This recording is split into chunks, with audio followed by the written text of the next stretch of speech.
It's a Thursday morning in the break room. Rochester's Classic Rock, 96.5 WCMF. How's it going, buddy? Pretty good, buddy. What's going on, female buddy? Doing good, buddy. 42 degrees right now. A little drizzly, a little windy.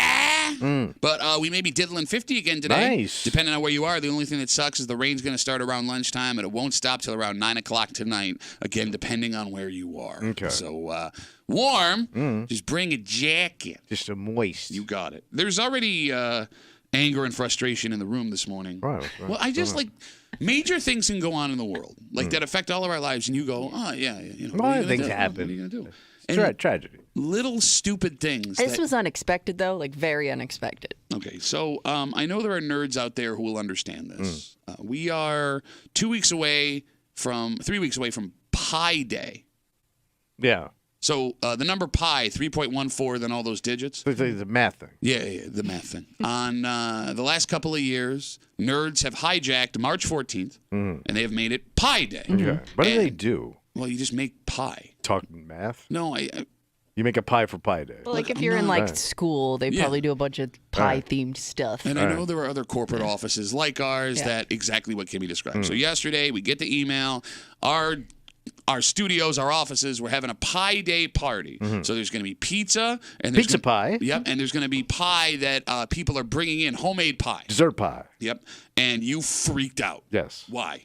First of all, pies are hard to make. They're not easy. And I ain't touching no goddamn pie by any of these mofos in this goddamn building. Okay. I was surprised for a different reason. Why? I'm just surprised that there are that many people that can make a good pie. You're going to find out they can't.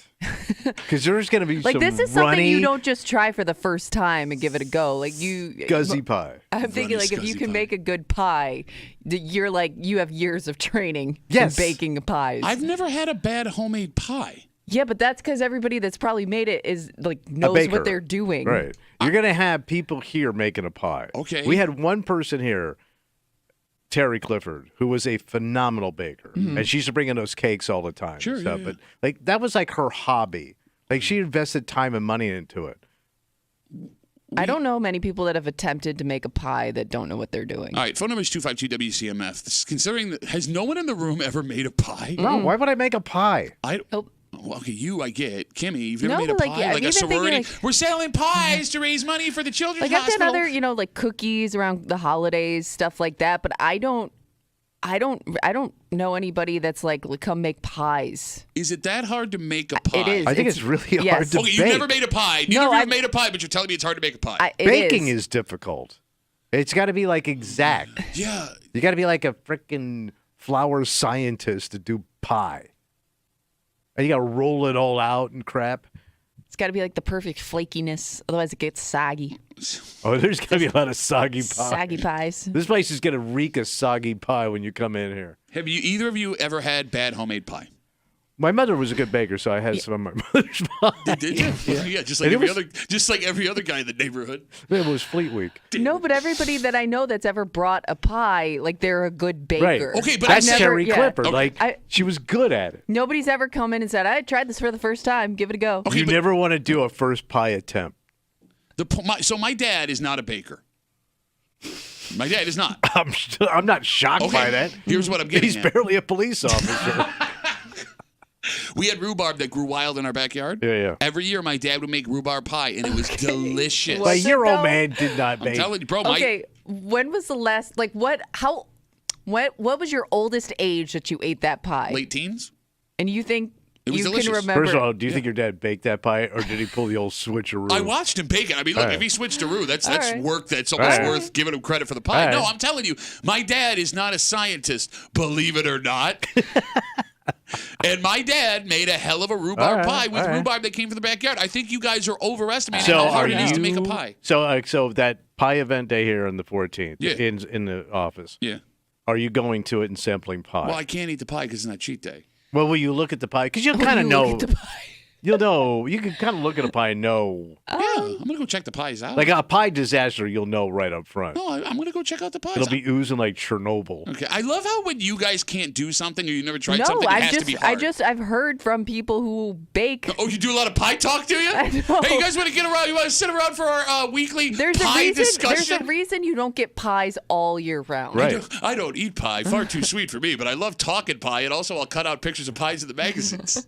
Think about how many people, people bring in cookies, Yes. and cakes, and all kind of pastries. Most people don't bring in pies. To your point, No, but when is a pie? Pies are a weird food because 'Cause they're pies are hard to rarely make. No, it's not that they're hard They're to make. time consuming. Okay. and they're hard to serve. 252 WCMF 252. You guys are making it sound like you're building rockets to go to the moon. It's an I effing think you're pie. underestimating the skill set it takes Yeah. to make a good pie. All right, 252 WCMF 252-9263. We get an email yesterday. It's Pie Day, March 14th coming up. So our office is having a pie party, pizza and dessert pie. Kind of a pie off a little bit, right? Yeah, is it a contest or are we just making pies? I thought it Oh. was. I thought there was judging involved. Yeah, I don't think it said that in the email, and you're doing that You can thing where sniff the pie. you imagine something. You can taste the and pie. It becomes a story. How the pie hits your palate. Oh, your pie palette. Your pie palate. They said competitive. Are Pie. you interested? It says, are you interested in channeling your favorite competitive baker? Bring So your I'm pie. guessing that there could be a contest involved. Crust off. Okay. No, but I don't know if we don't see a lot of pie because pie is hard to make. It's possible we don't see a lot of pie because pie appropriate events are few and far between. What would be a pie appropriate event outside of like Thanksgiving? That's what I'm saying. I don't think there is one. I don't know. Like why does How do they exist? why does birthday pie not exist? Well, no, because it's birthday cake. Like if somebody's yeah, having a but birthday. maybe if you prefer pie, Do you hear yourself right now? That's what it's because it's hard to make. No, People that's- are like, screw it. I'm just gonna make a cake. outside of Thanksgiving and maybe Christmas. Name me another pie appropriate event.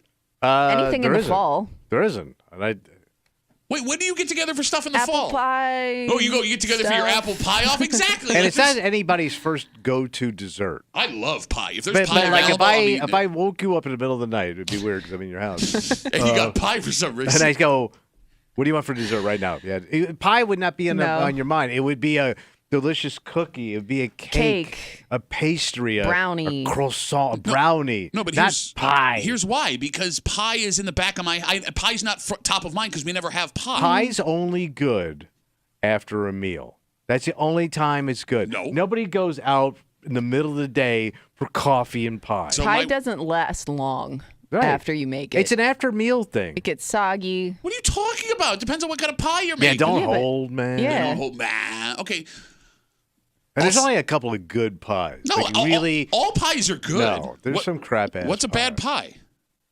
See, look, you guys have all these takes. You can't even name nothing. Mincemeat blows. Mincemeat pie is delicious. Pumpkin. Get out of my Yeah, house. I'm out on pumpkin. You don't I eat pumpkin never pie? understood There's pumpkin. There's only guys- two high-end It's pies. just mush. Yeah. There's only two high-end pies. Okay. And there's southern pie. What are they? Pecan. Pecan's good. Right. And key lime. Key lime, I mean, I'll eat key lime. I don't love key lime. I love me some key lime pie. Now that we're I talking, don't even like limes that much. I don't think there's a pie I don't like. I think I like all pies. All right. What's a bad pie? Well, you probably always said it was like rich people food because you were so poor. Yeah. Blueberry pie, I'm out. Blueberry pie's delicious. It's like you're eating jam. I'd rather just eat blueberries. Guys, you guys are It's like, so hey, stupid. why don't you just dump some jelly Yeah. on this Yeah. crust and eat it? By the way, I love how you're like, it's rich people food. My dad made it with wild plants growing in our backyard. Are you sure that was rhubarb? Yes, it was probably, I don't know. I don't know how many people have wild rhubarb in their yard. No, we had rhubarb. It just kept growing and growing and growing. Okay. And my dad would go harvest it. I don't even know where he learned to make a rhubarb pie. Because it's very like Huck Finn kind of stuff. Yeah, it is. It Want is. some rhubarb pie? No, you guys can't name. Okay, so blueberry pie is not good. Every pie Cherry is pie, What? nah. Say what? Oh, cherry Cherry pie's the pie, worst yeah. unless you're in Yeah. a band. I No. do. All right, okay, I'm with you. I don't love cherry pie. We can agree that cherry pie is not a great pie. Yeah. Okay. But if that's the only pie available, I'll eat cherry I mean, pie. apple to an extent is No, good. apple's the That's best the best pie. That's the only pie I like. I go pecan first. Pecan pie is so bad for you. It's the worst, but goddamn, it's so good. It's like eating a gigantic cookie. Ben, you're such a bitch because you don't even eat. When's the last time you had pecan pie, you Oh. bitch? I don't even know where you could get good pecan pie around. Wegman sells a good pecan pie. Oh! I don't trust Southern pie in Yankee hands. Really? Put that on a hoodie. You don't want pecan pie from Ford Soul? I want me some Leonard Skinner January 6th pecan pie. Ooh, that pie! Can't you smell that pie? 252 WCMF, 252-9263. Tommy and Kimmy have the worst take of all time. One, that making pies is hard, which apparently it's not. Two, that pies are appropriate for all dessert events, which is not true because there's one, maybe two pie-appropriate events. Three, you guys don't like any pies, which is why you have these stupid pie takes. I'd be surprised, too, how many pies they actually get for this event. I think everyone's making a pie. Not everybody. Well, that's the Breeze thing. is Like, making a pie. How many different pie? I mean, is everybody making a different pie, or are we going to get like 20 apple pies? Yeah, I don't know. Probably. Well, no, it's because the idiots like you, only apple's good. So we're going to have 20 apple pies. I don't think you're going to get that many pies. When we do the chili cook-off, we do get a wide range of different chilies. So maybe we'll get a wide range of different pies. All right. If you get 4 pies up there, you're lucky. 252 WCMF, 252-9263. It's Pie Talk in the break room. Let's talk to Paul. Hey, Paul, what's up, buddy? Hey, just calling in about the pies. Yeah, sure. I don't think it's that hard to make them. What, do you make pie? No, I don't, but my wife makes a bomb-ass lemon pie, and she doesn't even use, like, measuring utensils or anything. Well, that's probably because she's been making it. She's somebody that's good at making pies. Yeah. I mean, like, we're only 28, so I think she's not really made that many pies in her life. All right, so Paul. You should ask her. Paul, how long have you been How married many for? pies you made? Coming up on 2 years. Okay, so I'm going to help you out here, buddy, because I was once like you. Next time you call up a show to talk about your wife, and you talk about something your wife does really well, Yeah, well, how do you- don't lead off with, I don't think it's that hard because my wife does it. And it's bomb-ass lemon pie. She makes a bomb-ass lemon pie and it ain't hard because my wife ain't talented. I don't know if I've ever had lemon pie. Have you? Lemon meringue pie. Oh, lemon. It's kinda like I a don't think I've ever had it. It's probably like a key lime, Yeah. What's it taste like, but not Paul? as good. Tastes like key lime pie, All right, there you go. except lemon. All right, Paul, let's Paul, we're going to let you go. Let's hope to God your wife did not hear what you said, but thank you for the call. I appreciate it. It's key lime Yeah, pie. no problem. I'm thinking. It's not going to get any funnier than that today, man. Just turn the mics up. We're going home. Also, whenever I see somebody baking and they don't measure, they're a pro. They know what yeah, they're doing. they know their Yeah. stuff. Yeah. I'm with you. Look, But get- those Yeah. people can bake in their sleep. Right. I understand. I get the baking is hard. My wife is the best cook I've ever met in my life. She can't bake for nothing. She's a terrible baker. Like, to the point. That's a lot of people, though. Well, but she's also a scientist. She's a doctor. Like, if it is science, you'd think you'd be a good baker. I just want cookies, man. 252 WCMF. We're talking a pie off coming up at work. Now we got hot pie talk going on in the break room. Let's talk to Mary Jo. That's a name that makes pies. Oh, yeah. Mary Jo, how many pies have you made so far this year? This year, none. Boo! Ooh, you're right. But, Pat, they are hard to make. I've been cooking a hell of a lot longer than being 28 years old. They are not easy. Okay. 4th of July is another holiday for an apple pie. Okay. Yeah, but here's the thing about 4th of You're wrong all the way around. Wait, so you're saying all pie sucks? She 'Cause knows pie. I'm arguing for No, pie, no. Mary Jo. I'm not saying all pies suck. I'm saying pies are hard to make. Kimmy and Tommy have totally nailed it. I bake. I won't bring a pie because they're too much work. You bake? Because we're 7 weeks into the year, and I didn't see any pie on your windowsill She's saying there, Mary she's Jo. not even going to bother with the Well, pies. that's what maybe. Not even worth it. It's not worth it. I made pumpkin pies for Thanksgiving. I'm done until 4th of July for a good apple pie. All I'm saying is this: if you call me up, tell me how good you are at something, and it's been 7 weeks minimum since you've done it, maybe you suck hard at what you do. That's all I'm saying, Mary Jo. Look, and how long have you been doing what you're doing, Pat? But I know I suck doing this 15 years. Mary Jo, thanks for the call. I appreciate it. I suck. I've been sucking every day since the first of the year. Can we talk about apple pie on the 4th of July? I never Yeah. thought of 4th of July I as a don't pie like- holiday, but she's kind of right. I have seen it. Not a summer pie. First of all, apples aren't even in season. Oh my Oh God, my you God. bitch. You bitch ass bitch. Excuse me, this pie is not in season. I will not eat a pie out of I've season. never seen somebody get so upset when he sees somebody eating a fruit not in season. Seriously, like he freaks out. No, but like 4th of July is hot. Pie I don't is want a not pie. hot food. I don't want. Yeah. I mean, it's Right. hot food, but not food you should eat while it's hot. Like I mean, they have like those cold pies. I'll eat like the- an ice, yeah, like an Oreo yeah. pie. Ooh, Oreo pie, squirrel pie. Meat pies are the best pies. what? Meat pies. Meat pie? Yes, any kind of Like pie. a chicken pot pie. Well, chicken pot pie is good. Well, You that's talked a about the different- mincemeat pie. No, That's that's a pie. Technically a pie. That's a pie. We're talking desserts, No, man. we're talking pies. Chicken pot pie. Chicken pot pie is a pie. How is that not a? It's in the name, idiot. Well, okay, so you go to somebody's house for dinner, right? Yeah. Baked spread roll done. Yeah, bringing out all my dessert chicken pot pie. It don't happen, I you would idiot. hammer a piece of dessert chicken pot pie. How is a mincemeat pie or a steak and kidney pie or a chicken pot pie That not a pie? sounds nauseating. Steak and kidney pie is Well, delicious. I don't want your orchid Yeah, that pie. It is amazing. You've never had it? No. Really? I don't even like pot pies. Well, you call yourself a man. Give me a goddamn stew. It's in the pie. I don't want stew pie. Stew pie. Stew pie sounds like a pipe fitter from Chicago. And I heard you do want stew pie. All right, we got a dynamite, all kinds of pie break room for you this morning here on CMF. It's Thursday. You know what that means? We've already started. You guys did bitching about pie. It's Bitch Boys Theater coming at you just after 7 o'clock. Also in the 7 o'clock hour. This is one of those stories that will take you to a day gone by. What's up? Well, like, these kind of places were known for getting rowdy and crazy, and then this tool used as a weapon that you would also use to play this game. But we haven't seen a story like this in a very long time. Yeah. Well, it's back, but it's an isolated incident. Oh. And it'll make you wonder, is this longtime bar game no longer popular? Oh. Or do the once roughnecks that used to play it, have they chilled out? Oh. We'll get into it just in the 7 o'clock hour here in the break room on CMF, plus a whole bunch more. But first, Tommy, you want to make a pie, you got to go to the grocery store. Oh, yeah. And it used to be there were a handful of places you can go in Rochester if you had to go to the grocery store. But that's changing because there is now another place you could plunk down your cash in exchange for goods and services. Wait, just in the grocery store, Colin? You got it. Well, Who's left? this store is here already, but they're opening another location. Oh. And one day we'll look back and remember where we were during the great grocery store battles of the 2020s. Man, who's coming?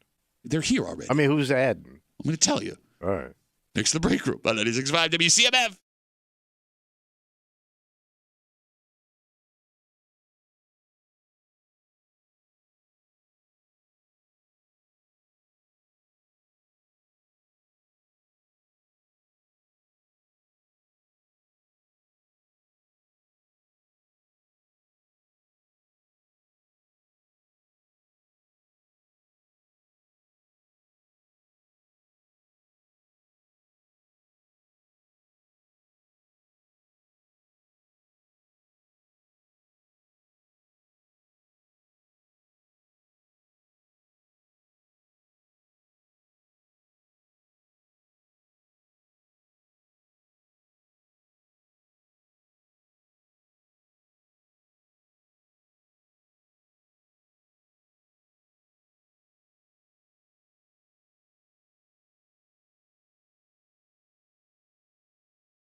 Rochester's a grocery store town. Oh, yeah. And there was a belief for a long time that we were a grocery store town because we had so many local grocery stores. But it turns out, based on this information, maybe, just maybe, it had nothing to do with the local stuff. Really? You're hanging out in the break room. Rochester's Classic Rock 96.5. WCMF just after 6:45. In the grand scheme of things, this is harmless fun, right? Okay. 3 teenage kids getting in trouble for doing what kids do. But when you step back and look at this story, it's a big problem because a place like this that goes out of business stays empty for a long time. Oh. And it is rife for all kinds of problems. Jackassery. Well, we'll tell you what recently closed business has 3 kids in trouble for trying to get inside. Oh. Just after 6:45 here in the break room on CMF. Aldi's announced yesterday they are opening a brand new location in Irondequoit.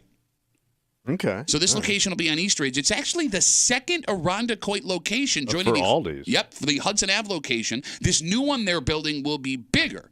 And Rochester and Aldi's fans here have come a long way from the one location they had in Greece that everyone had to drive to 20 years ago. They've been here 20 years. They've been here longer. I remember as a middle schooler. Yeah. There had to only be like one at that time. It was across from Apollo Middle School out that way. Oh, you're right. So we had to drive all the way from Gates all out to Wow. Apollo Middle School, put the quarter in the cart, and then walk around Aldi's. Tommy, there's a battle brewing in Rochester. What's that? A grocery store battle. Well, the discount. Well, here's the thing. It wasn't all that long ago that Rochester was strictly a Wegmans and Tops town. Oh, yeah, that was the battle. Yeah, like you had your smaller mom and pops, but those two places ran Bell's out of town. They ran White Star Market out of town.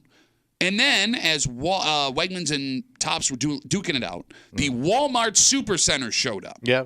That caused Wegmans and Tops to up their game. They made their stores bigger. They made their stores more impressive. And then Aldi showed up on the scene. But they went for the deep discounts. Yeah, you got it. The folks that were looking to save money. Bargains. Then came Trader Joe's. Which is kind of is Trader Joe Different expensive? style. I know there's people loyal to them. I look at it as more crunchy granola than Yeah. economy. Hippie. Yeah. I don't think it's super expensive. I just think it's a different. You're getting different brands, And a they're different small. variety. Yeah. Yeah, It's not a Joe- big store. compared to the other places. Yeah. And then came the Whole Foods battle Right. we're all familiar with, and that's like uppity crust. Yeah, that's the battle for the top. You got it. So now you have multiple locations of most of these stores, and you sprinkle in a few local favorites like Honeyway Falls Marketplace, Meadow Meadows Marketplace, and folks have a ton of options in Rochester to go do their grocery You also shopping. got that Dollar General, right? Yep, in more rural and urban, in inner city places, Dollar General acts as the grocery store. And then there's that Price Chopper. Price Chopper exists. I forgot about them. Those are also in urban areas and lower income places.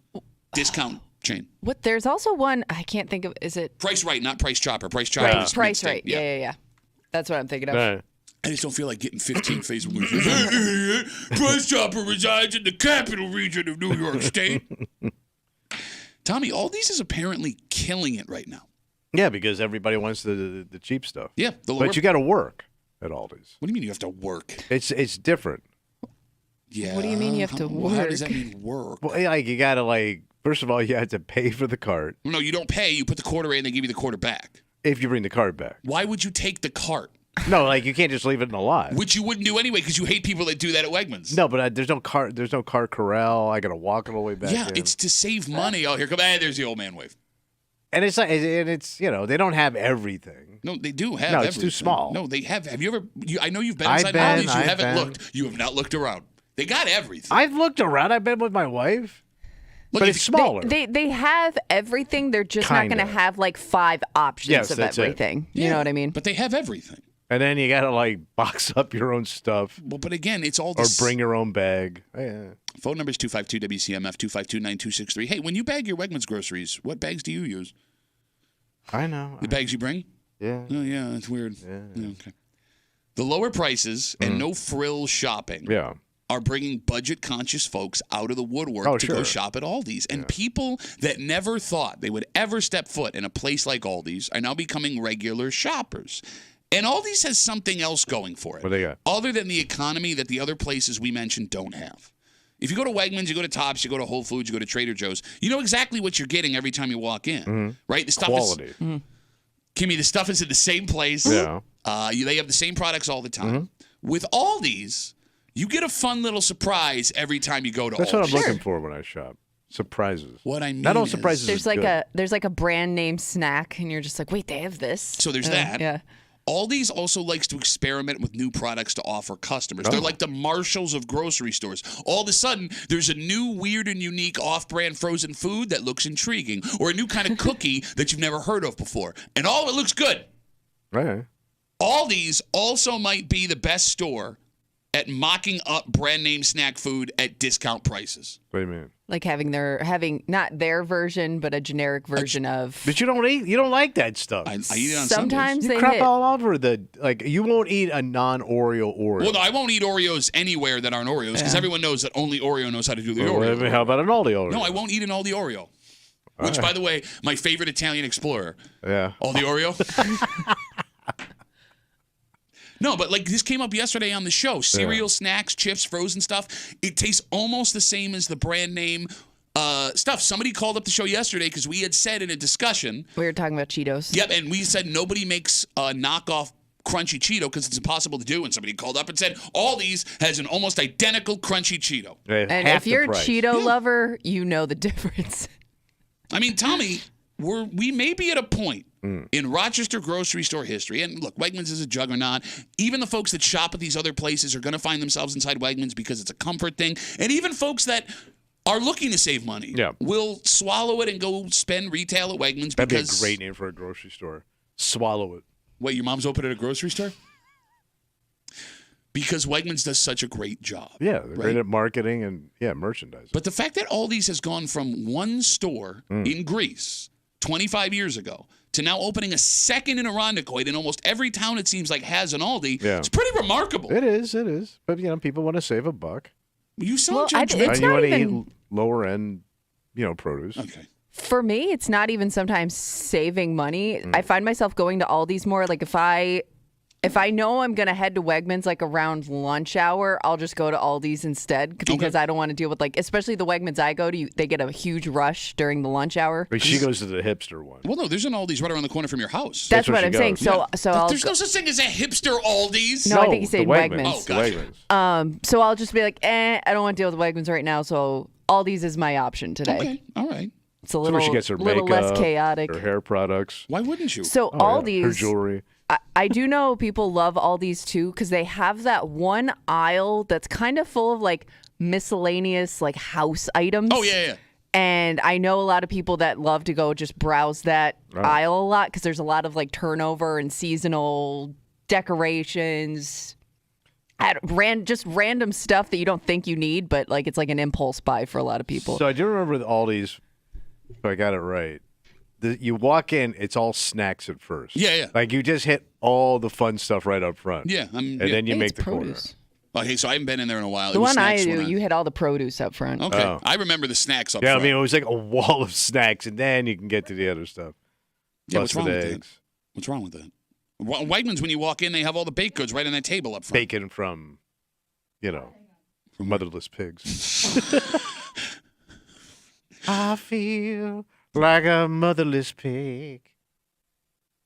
252 WCMF. Aldi's announces yesterday they're opening a second location in Irondequoit. This one on East Ridge will join the one on Hudson Avenue. This new one will be bigger. And again, it's pretty insane that in 25 years, Aldi's went from one location that people from Rochester had to drive all the way out to Maiden Lane for to now it feels like there's at least one Aldi's in most towns in the greater Rochester area. 252 WCMF. Let's talk to Todd. Hey, Tad. How are you, buddy? Hey, how you doing? Good, man. What do you got? Ironically, I was in Aldi's for the first time in years and years. I don't know how many years. Because we went on a cruise with a couple that we know, and the woman was praising them there, and I went shopping there and got a few things. And the older couple in front of me were buying the Cheetos, and they were saying these are incredible. They're just like them. Okay. And the couple we went with were mentioning the chocolate. I'm like, okay, I'll try it. Actually, it was really good. My there you go. husband raved about the chocolate too. I didn't know that was candy a thing. bars? Yeah. They make an Aldi Yeah, candy bar? I was surprised. So just I don't know. I guess I'll be going back. I tried their salsa. I couldn't believe how good that was. My girlfriend said this is better than the restaurant. So Better than that salsa restaurant everyone goes to. Hey, Todd, let me ask you, when you, before going to Aldi's, what is your go-to grocery store? Actually, I would do Wegmans, Tops, and Trader Joe's generally. Okay, so like now that you've worked all these into the mix, is all these just going to get added? Like you're still going to go to those other places and just throw an all these run in every once in a while? You got it. Yeah, Okay. I'll just throw them in there for the 3 or 4 items there. You got to be a little selective. I get you, buddy. The Oreos I won't buy there. That's what I'm saying. Every man knows that Oreo is the only one that knows how to make an Oreo. Oh, no, I bet you all these makes a delicious one. No, they don't. I I'm think telling they you, have just regular Oreos. Yeah, no, they do. Yeah. But that's, if it says Oreo, Well, I I'm didn't think they Todd, had a thanks lot for of the call. brands. I No, thought they like a lot of do. their stuff is like off brands. Like Ted's Cookies. Yeah, well, if it tastes good, why do I care? I don't know, Ted. I love you're such a label whore that even your snacks need to have brands. Yes, I am product loyal. Once I lock in, that's it. So I can't even look at you All right right. now because you get. You get the same way. No, because I get pissed at you for like being arrogant about grocery stores that you don't even go to. The one thing I will say that bugs me about Aldi's is I will find something of theirs that I love, like some weird brand that you can only get there, and then sometimes they don't have it. So Yeah. it's like, you know what I mean? Like kind of disappointing. Like, Well, that's wait a kinda like second, Marshalls. you It kinda hooked me comes with and this goes. hummus, and now I can't find it anymore. You know, going back to what Todd just said, we are so lucky in Rochester. Oh, yeah. We may be the most spoiled grocery shoppers Well, in think about America. it. You have a Wegmans in every community. You're right. But, like, we also have the option to go to 4 different places if we want to get Yeah. selective things that we all enjoy. I mean, that's not normal No, in other it communities in isn't. America, You're right? right. Like, most places have 1, maybe 2 grocery stores, and that's what you do. We're food rich. Yes, we are. By the way, here comes Twitter being dicks at Carkeys33. Carkeys.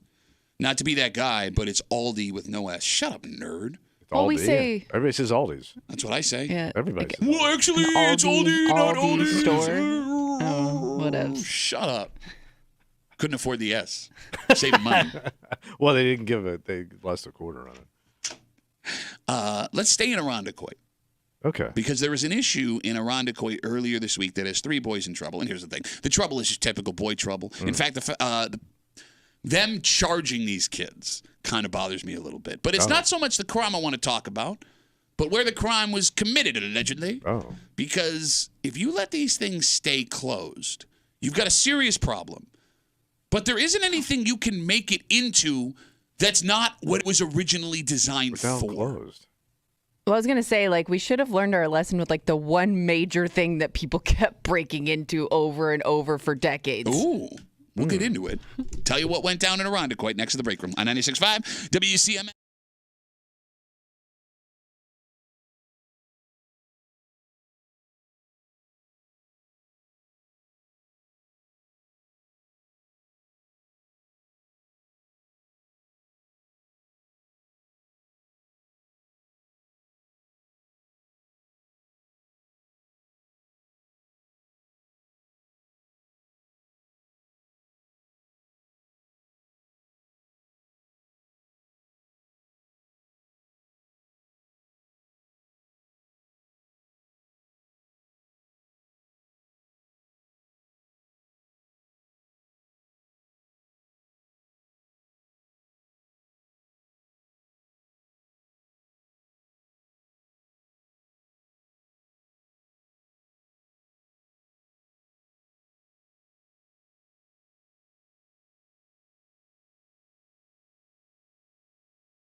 in the grand scheme of things, this is harmless kid fun that got a little out of control. Okay. But this story shines a light on a bigger problem.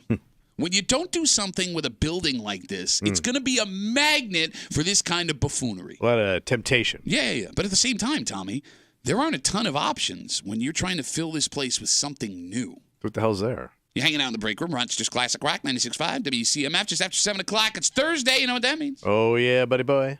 Gonna start bitching it out, buddy. That's right. Bitch Voice Theater coming at you just after 7. Also, everybody wants a day off. Sure. And no person alive hasn't faked a sick day at some point in their career. Mm-hmm. But one woman took it to such lengths in a government job that she's now facing charges. So she got busted? Oh, she got busted, and it wasn't just for faking sick. It's what she did to get those sick days. And it sounds insane, Okay. but it also might be something people listening to the show have done, because what are the odds your job is going to follow up on this? I always think it's easier for women to fake sick than guys. Not when you take this many days. Oh, okay. We'll get into the story just after 7 o'clock here in the break room on CMF. Tommy, there are some kids in trouble out in Arundecoit. What happened? Story on News 8 says 3 boys were arrested for breaking into the now closed Regal Movie Theater building on East Ridge Oh, Road. yeah. That thing was like a headliner when it opened. Big old theater. Yeah. Authorities say a bystander saw them on Tuesday and called 911 right away. Thank you very much, February break. When authorities got there, police say they found the kids outside the building. The trio admitted to prying the door open to get inside. The property manager of the theater is pressing charges, which, come on. I know. Well, did they do any damage? It doesn't say so in the story. It's been closed forever. They pried the door open, so that's damage. But now the 3 have been charged with burglary. They have a court date upcoming. So, Tommy, it's not like this story is any kinds of crazy. In fact, it's surprising that it hasn't happened sooner, and unless we haven't heard about it. Empty movie theater is like a top 5 teenage boy explore spot. I would want to go inside and walk around. Grown-ass men, let's go together. I grew up with that stuff. These kids didn't even grow up with movie theaters like that. You want to go today? Or can't. I want to get in trouble. Okay. But Yeah. this is a bigger problem with the great theater wipeout of the 2020s. Oh, yeah. There were 4 movie theaters, big-ass movie theaters in Monroe County that got the axe, right? Easily, yeah. Pittsford, Greece, Henrietta, and Arundecoit. Webster's still open, right? I think so. That's a Lowe's. Okay, is the one in Henrietta still open? No. So there's the Movies 10 that That's is what I'm open. thinking That's of. the Okay, discount that's what one? I thought you were talking about. No, the Regal Henrietta okay. is closed. All right. That's the one around the corner But from they're the all Salad mammoth. They're huge, Tom. Yeah. They're huge. Now, 2 of those theaters, the Pittsford, Greece, Henrietta, and Arundecoit, were taken over by Apple Theaters. That's the dinner and drink movie place. Yeah. The one in Pittsford is open and operating. Have you gone yet, Tommy? I have not. Huh, that's weird, because for the last 20 years, you've been saying, the second they open up a restaurant in Burberry, I'll be the first one in. I'd go every weekend. What'd That's I all I say? ever wanted. What? COVID changes everything, man. The one in Greece will be open soon. Yeah. But the theaters in Arundecoit and Henrietta are still sitting empty, and there isn't much you can do with them. No. How long has the one in Arundecoit been closed? That I don't know. Okay.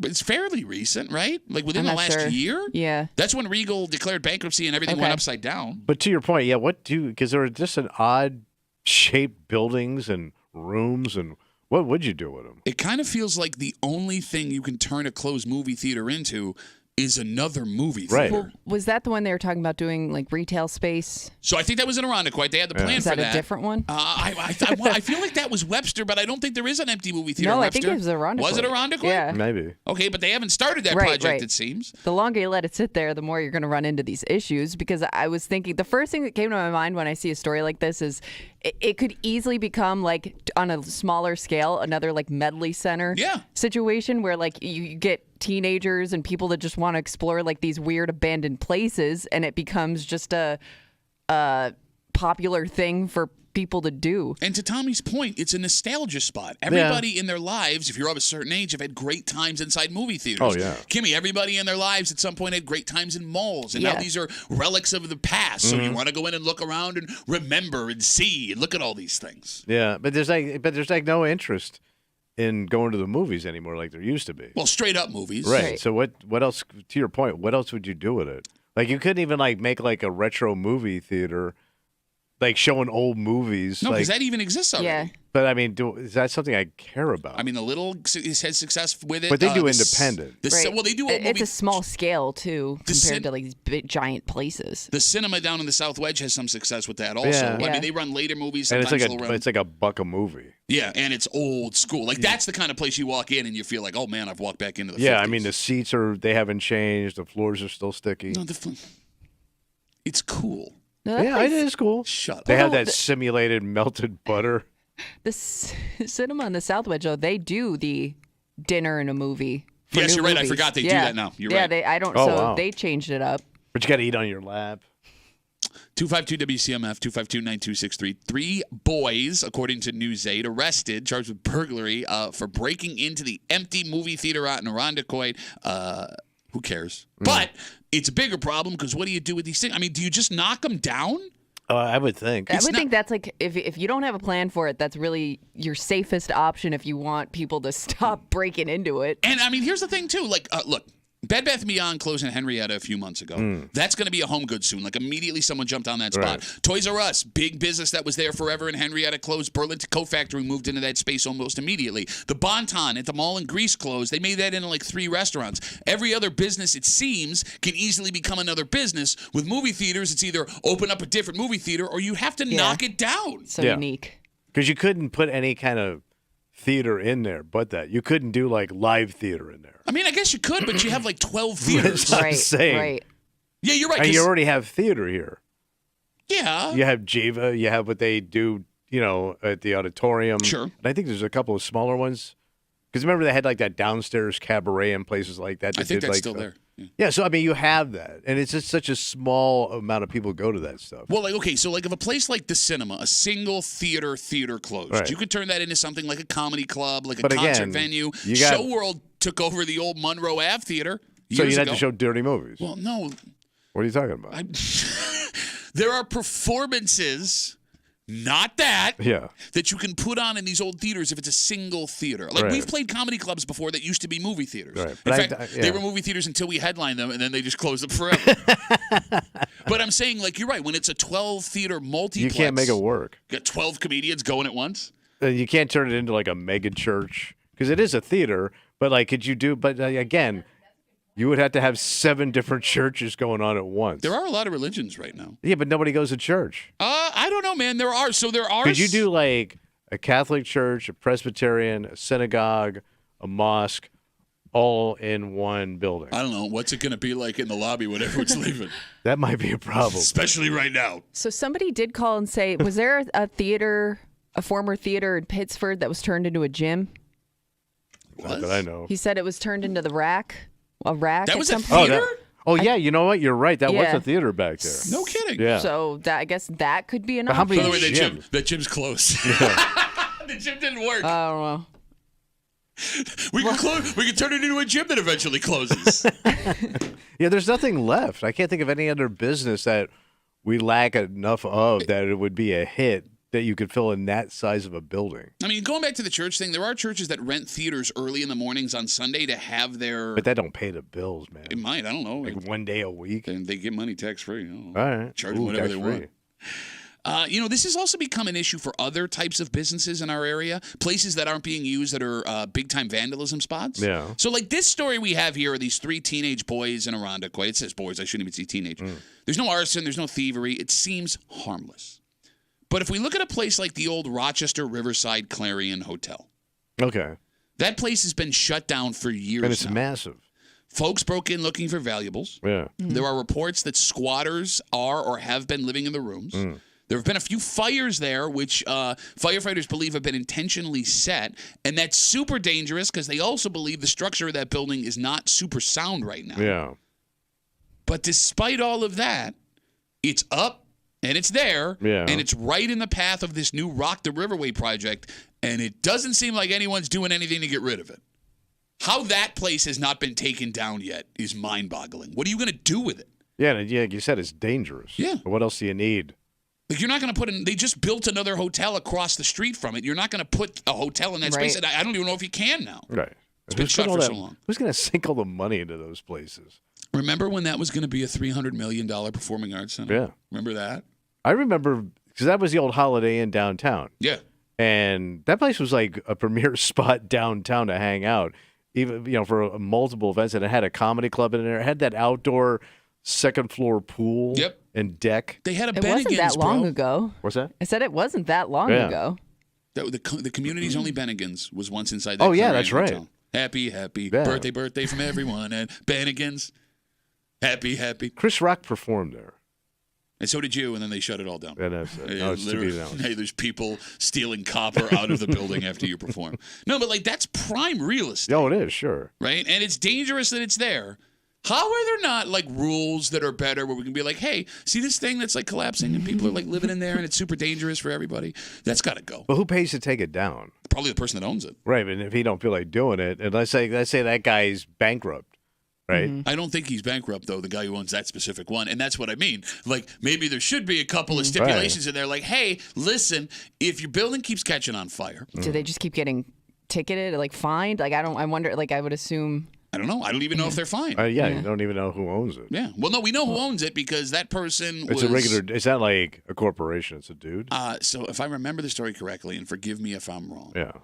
The big scandal with putting the Riverside Performing Arts Center there was the accusation of doing someone a favor that had helped out politicians. That's why they wanted to put it there. But again, it's been so long. My memory is a little blurry. I could be wrong on that one.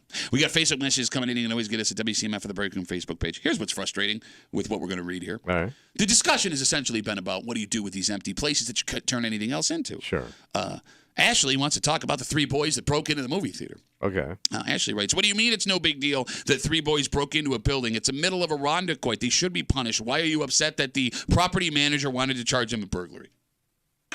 Lock them up. Well, I know. if you didn't have an empty movie theater, you wouldn't have had 3 kids arrested for burglary. What kid has not gone into places they shouldn't have on your bike when you're bored during a school break, summer, whatever? Yep. I'm with you. I think that's part of being a teenager, right? I broke into federal property, son. Federal? Westgate Plaza in Gates. So when I was 12, they were shutting it all down. There were only a couple of places open. There was a post office there. You broke into the post office? We broke into the post office, and they had hundreds of tampons all over the floor. You're kidding What me. a weird. Why? Don't know. Yeah. Maybe they were getting shipped somewhere. Your mama's. No, but I'm serious. Me and my 2 buddies broke into the post office. They just boarded up the window, so we just pried the window back, climbed in, and it was empty except for a gold. whole floor of tampons. Thank you, federal government. Oh, yeah, those are federal tampons. All right, let's take a break. It's Thursday. You know what that means? Oh, it's time to start bitching it up. That's right. We got a Bitch Voice Theater coming at you. And look, man, there's nothing better than an unexpected day off. Oh, yeah, sure. Sometimes you wake up, you don't feel like going to work, so I'm sorry, I can't make it in. Eventually, if you take too many sick days, your boss is going to start to wonder. And there are even some companies that demand you do this before you take a single sick day. Oh. What this woman did at her government job, according to police, is over the top. And she ended up in handcuffs because of it. Oh, my God. But I am curious because is your job really going to follow up on this if there are folks that have done what's got this woman facing some serious charges? And we'll get into it next in the break room on 96.5 WCMF.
everyone has faked sick to get a day or two off from their job. And it's as American as apple pie. Oh, yeah. As we talked about. We invented it. Yeah. Most of the time, it's simple. You call, you do your sick voice, right? Boss doesn't want to know anything more, fine. But this morning, we meet a woman who, police say, took it to the extreme because she needed more than just a day. And what she did to get it has put her in front of a judge. Oh.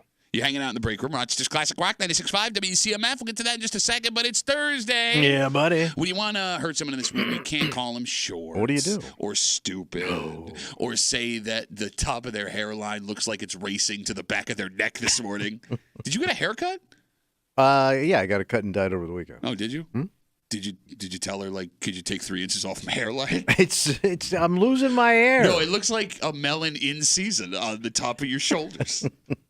You got to really hurt someone. Something along the lines of... I'm Pat Duffy. I think I'm dressed like a property manager of an abandoned Southern ice rink this morning. Because I'm just a property managing Southern ice rink looking little bitch. We take all your bitch voices. We wrote it back for you. We call it Bitch Voice Theater. Happens now on CMF. The Break Room now presents Bitch Voice Theater, starring Thomas Muley and accompanied by Patrick Duffy. I'm Pat Duffy. I'm going to start an OnlyFans thing. I'm going to do my little kettlebell workout because you'll see how big my penis is next to a kettlebell. Not very impressive. I owe $7 because I'm a busted kettlebell. OnlyFans little bitch. You think that'll make money? Well, I was a hotel general manager for 25 years, so I'm retired. Mr. La Quinta. No. So I did the Australia trip back in 1999. Ooh, I'm down under. Ooh, Yet you're still like... Hey, you never know, bro. Tommy, nothing's ever happened to me in 20 years. I'm walking through the dark of the city, but I'm so scared of the city because I'm scared as little bitch. I am. Okay. I have an Apple Watch. Ooh. It's like the lowest, I cheapest have version. an Apple Watch. Food. Well, no, I will say this. When we were in England, we went to this high-end neighborhood. Ooh, I was in London. and he's on the high honor roll every semester. Ooh, I have a little smarty pants. I'm going to be Pat Duffy. I look like I run a podcast outside a strip mall that nobody listens to because I'm just a podcast outside, little podcasting little bitch. And that concludes another rendition of Bitch Voice Theater. This story went down just east of us. What happened? A 29-year-old woman is in some serious trouble after moves she pulled while working for the 5 Points Correctional Facility. So it's a jail. Yeah, according to police. All right. So it seems, Tommy, she wanted some time off from her gig. Okay. And the easiest way to do that, blow sick. Mm-hmm. But you only get so many sick days at certain jobs. All right. After that, you need a note from a doctor. The good news, this woman, according to police, got the note from the doctor. Fantastic. The bad news, authorities say those letters weren't what you would call legitimate. Oh, no. So they were forged letters from a legitimate doctor? According to police, the 29-year-old woman submitted 13 false medical notes 13? over Wow. a 9-month period. She admitted in court that she submitted the fake documents to get sick leave from her job. And she was looking at legitimate punishment for doing this. So like jail time? Because Yeah. she forged a document. An official medical document. And I think that's a government job, too, right? I mean, you're working Well, it's for a correctional, yeah. Yeah, okay. Yeah. So she pleaded guilty. After the guilty plea, she won't get any jail time, but she was given 5 years probation, and we can assume she probably doesn't have that job anymore. Right. Right? Unless she can produce some kind of note explaining why she did what she did. We'll ask her doctor. All right, Tommy, Yeah. is forging a note from your doctor a bridge too far for a day off? I am impressed with the effort. Yes. But I guess once you get away with it once or twice, you might think, well, they're never going to check into it. I wouldn't think I'd go to jail. Like, I just think I'm just busted. Maybe I'll lose my job, but I'm not in any actual legal trouble. You don't think you'd go to jail for forging a doctor's Well, let's say I signature? didn't use, I'm thinking back in the day. Let's say I didn't use like a legitimate doctor from the area, but like, let's say I use a doctor from out of town. Dr. Vinny Boombots? Yeah, something like that. Like Dr. Smith. Okay. Like, hey, my doctor, Dr. Smith says, yeah, I got to get off my feet, man. I have a Dr. Smith. There's like 50 Dr. That's Smiths what I'm in saying. Rochester. So, No, but which one did you say? So I just sound like something you should be in that much trouble for. You're kidding me right now. I mean, you should lose your job, You don't think but I don't think you need to go lawyer up. forging my wife's signature? Oh, what happened all of a sudden, tough guy? I never think there's got to be. Like Duffy's a very common Irish name. Yeah, she's not Irish. No, but I'm saying like, well, I didn't mean that Dr. Duffy. The other Dr. Duffy? Yeah. There's no Duffy. You know that You're just Dr. saying if you Duffy go with with, like, the? No, I'm thinking of the Dr. Duffy with the talented husband. No, I Yeah, wouldn't we think don't it's know that if big of a she- deal. I wonder. I have a couple questions because I wonder if she forged a real doctor's signature. Yeah. Oh. Or if she just Made put a one up. name on there that she came up with. I also Or wonder. she wrote Carol's doctor. I also wonder what illness she was faking because I think that it makes it worse. Ooh. Like if you say like you're going through like cancer treatment That's or a bad something one, like right. that. You know what I mean? Like it depends on what you're faking that can also make that punishment or the way people feel about it even worse. Well, she could also have been faking an injury, right? Like I hurt my knee, Sure. and the doctor says I can't come. Well, like, in. what about some of those like chronic illnesses, but they're not like going to kill you, like I see on TV. Like I got really bad. What's that one I see all the time now? Crohn's. That could kill you. You're an idiot. Well, the girl was sailing a sailboat. She looked fine. She was eating a sandwich. Because she was taking the medication. But did you just say Crohn's is not a big deal? We know a guy with Crohn's disease. We know two guys with Crohn's and are fine. No, they're in the hospital all the time. Oh my God, they keep the way. I would use something like that, chronic but not kill. Did you hear what I? All right. Okay. I didn't know it was like the death sentence of Crohn's. I don't know how. You also have to pick something that nobody. What? This is the dumbest person ever. Now I'm going to get blasted with emails from people. He said it. He said it. I don't know. Hey, You also would have to pick an illness that nobody else at work has because they're that's going to kinda know what you're going through But and they're that's going to want tough. to talk about it. Because like if you work in a big office, everybody's got something or has a relative of something. No, but if you pick something that's like unique. Well, also that they can't detect just looking at you. Yeah. Although, I mean, look. Like we you all- could have a bad back and you wouldn't know it. But here's the thing. We all look so rough now, right? After everything we've gone through the last couple of years. We all look like we have 15 different diseases at all times. I guess you could always go with the standard COVID. Yeah, but how many times For do you how get long? COVID? Yeah. No, it's like that long. No, they call it that Long long haul COVID. COVID. Okay. There's people All that right. have it for 6 months. Yeah. You're right, but I don't think there's a way to legitimately test for it. That's what I'm saying. Okay. So I'm cool. 252 WCMF. I see you folks on hold. We're talking about a 29-year-old woman. She not only she wanted some time off from her job at the 5 Points Correctional Facility. She submitted 13 false medical notes over a 9-month period, was arrested for it. She was looking at jail time, took a guilty plea. She got 5 years probation. We can assume that she lost that job. Oh, yeah. But faking a doctor's note for a day off, is that a bridge too far? You willing to do it? Let's talk to Brian. Brian, you're on CMF. What's up, buddy? Hey guys, how you doing? Good, Brian. What's up? So I'll do you one better than a doctor's note. I had a job and wanted some time off. Called in sick, and I was out of sick time, and they required a note. So the next time, I lied and said I had a family member who passed away, and they wanted like proof. Oh. So I made up like a fake letter from a funeral home, got like copied a real letterhead offline and stuff, and did it up, and it got me out of being in trouble. So. Or you could have just went to work with all that. That is a lot of effort. Yeah, so that's they too much. never. Well, I guess it would be a dick move to look into a funeral. Right. You Well, can't it's kind of a question. dick move to ask for the letter in the first place. What Yeah. do you need? Dead fingerprints? Yes. Right, exactly. So, Well, Brian, but yeah, this no, is- it worked out. So. No, look, you're smarter than I am because I would have panicked and tried to forge like a legitimate government document and then ended up in prison. Yeah. Yeah, no, definitely not that. Brian, thanks for the call, buddy. Okay, so that's what I'm wondering. What's here. that? Well, because look, a fake sick day might be the greatest adult gift on planet Earth because you got no responsibility, you didn't have plans that day, and there's also that satisfaction of knowing that everyone else is doing what they have to do and, Right. and you're doing whatever you want at home. The only thing better than that What's that? is 2 straight sick days. Oh, a run. Yeah. And they just keep going better from there. So, look, before I saw this story, to your point, I may have considered faking a doctor's note, assuming that my job would not have looked into it. I feel like they asked for the doctor's note, they put it in some like shelf somewhere or cabinet, and that's the end of it. They're never going to follow up on it. The fact that this story proves that the 5 Points Correctional Facility may have followed up on these letters, now I'm scared as hell. Right. But if I was working like back in the day, Yeah. and this is like the 1980s, and somebody at the store was selling fake, what looked like legitimate handwritten doctor notes from like office. Okay, yeah. I would have so scored one of those. Like paid for it? Oh, hell yeah. Like, it looks like legit. You know, back in the day, it was hard to follow up on things, right? Sure, yeah. Like, nobody could really. You literally had to go drive to the place or call them up. Yeah, right? but I mean, it would just take that one dick management. But I would have won for it. Oh, you're right. But, man, if I could just score that and it looks professional, I'm good. All right, if there are folks that have work in HR listening right now, 252-WCMF, how common is it that you check on people that have doctor's notes for sick days? Well, it's got to be so easy now. But there's also so much going on in everyone's job.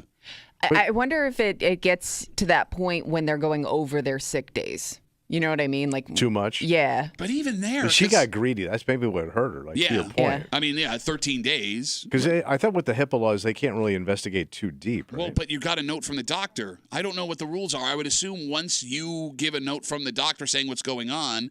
But you release your HIPAA. I don't. Okay, why are we trying to do this? I don't know. No, that's my point. Neither of us have any idea what we're talking about. You want to drag us into this stupid conversation?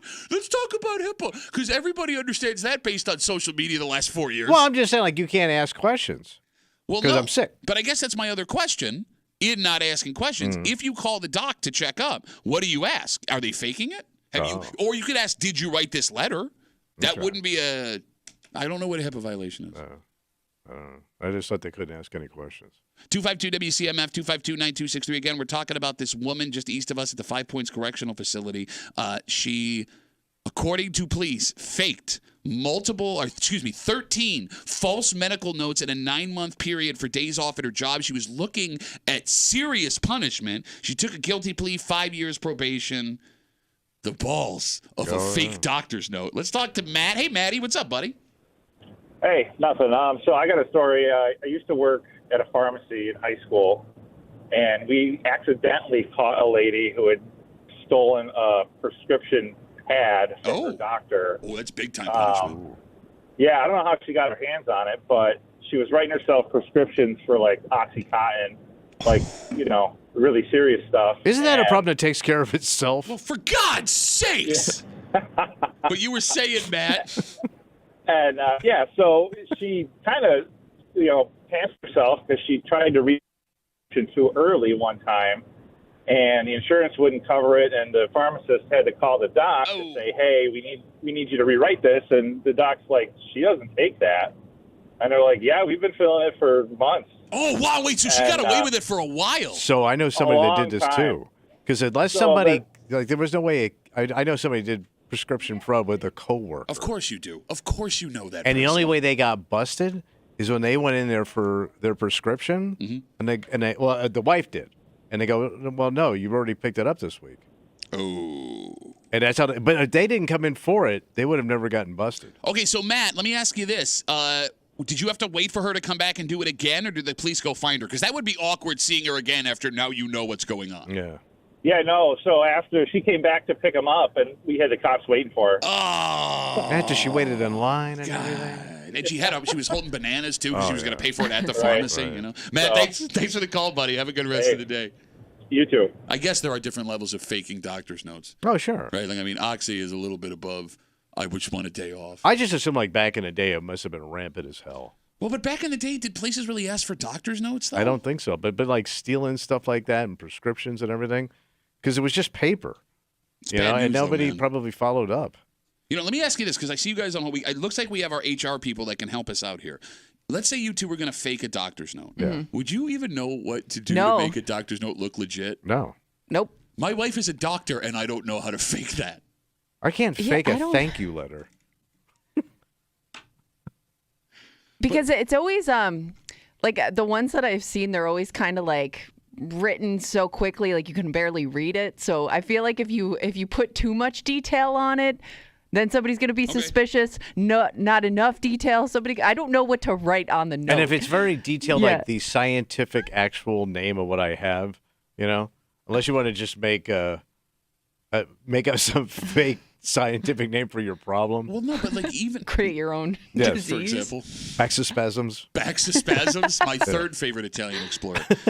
No, but like even in the most simple letter, you would have to know what the ailment was and how long someone's supposed to miss work for it. You would have to know the name of the doctor, where they practice, and what their signature looks like. You would have to know what the letterhead for that office and what they looks can like. and can't do. Exactly. Right. All of these things, simple sounding, are harder to nail than you think. And you can Google all these ailments, right? Yeah, well, but if any of the stuff on the letter is the tiniest bit suspicious, you're done. Okay, so we had asked, if you submit a letter from a doctor to say you have to miss a day, a week, a month of work, what does HR do? Do they follow up on it? Let's talk to Sam. Hey, Sammy, what's up, brother? Hey, what's going on, guys? Yo, you in HR?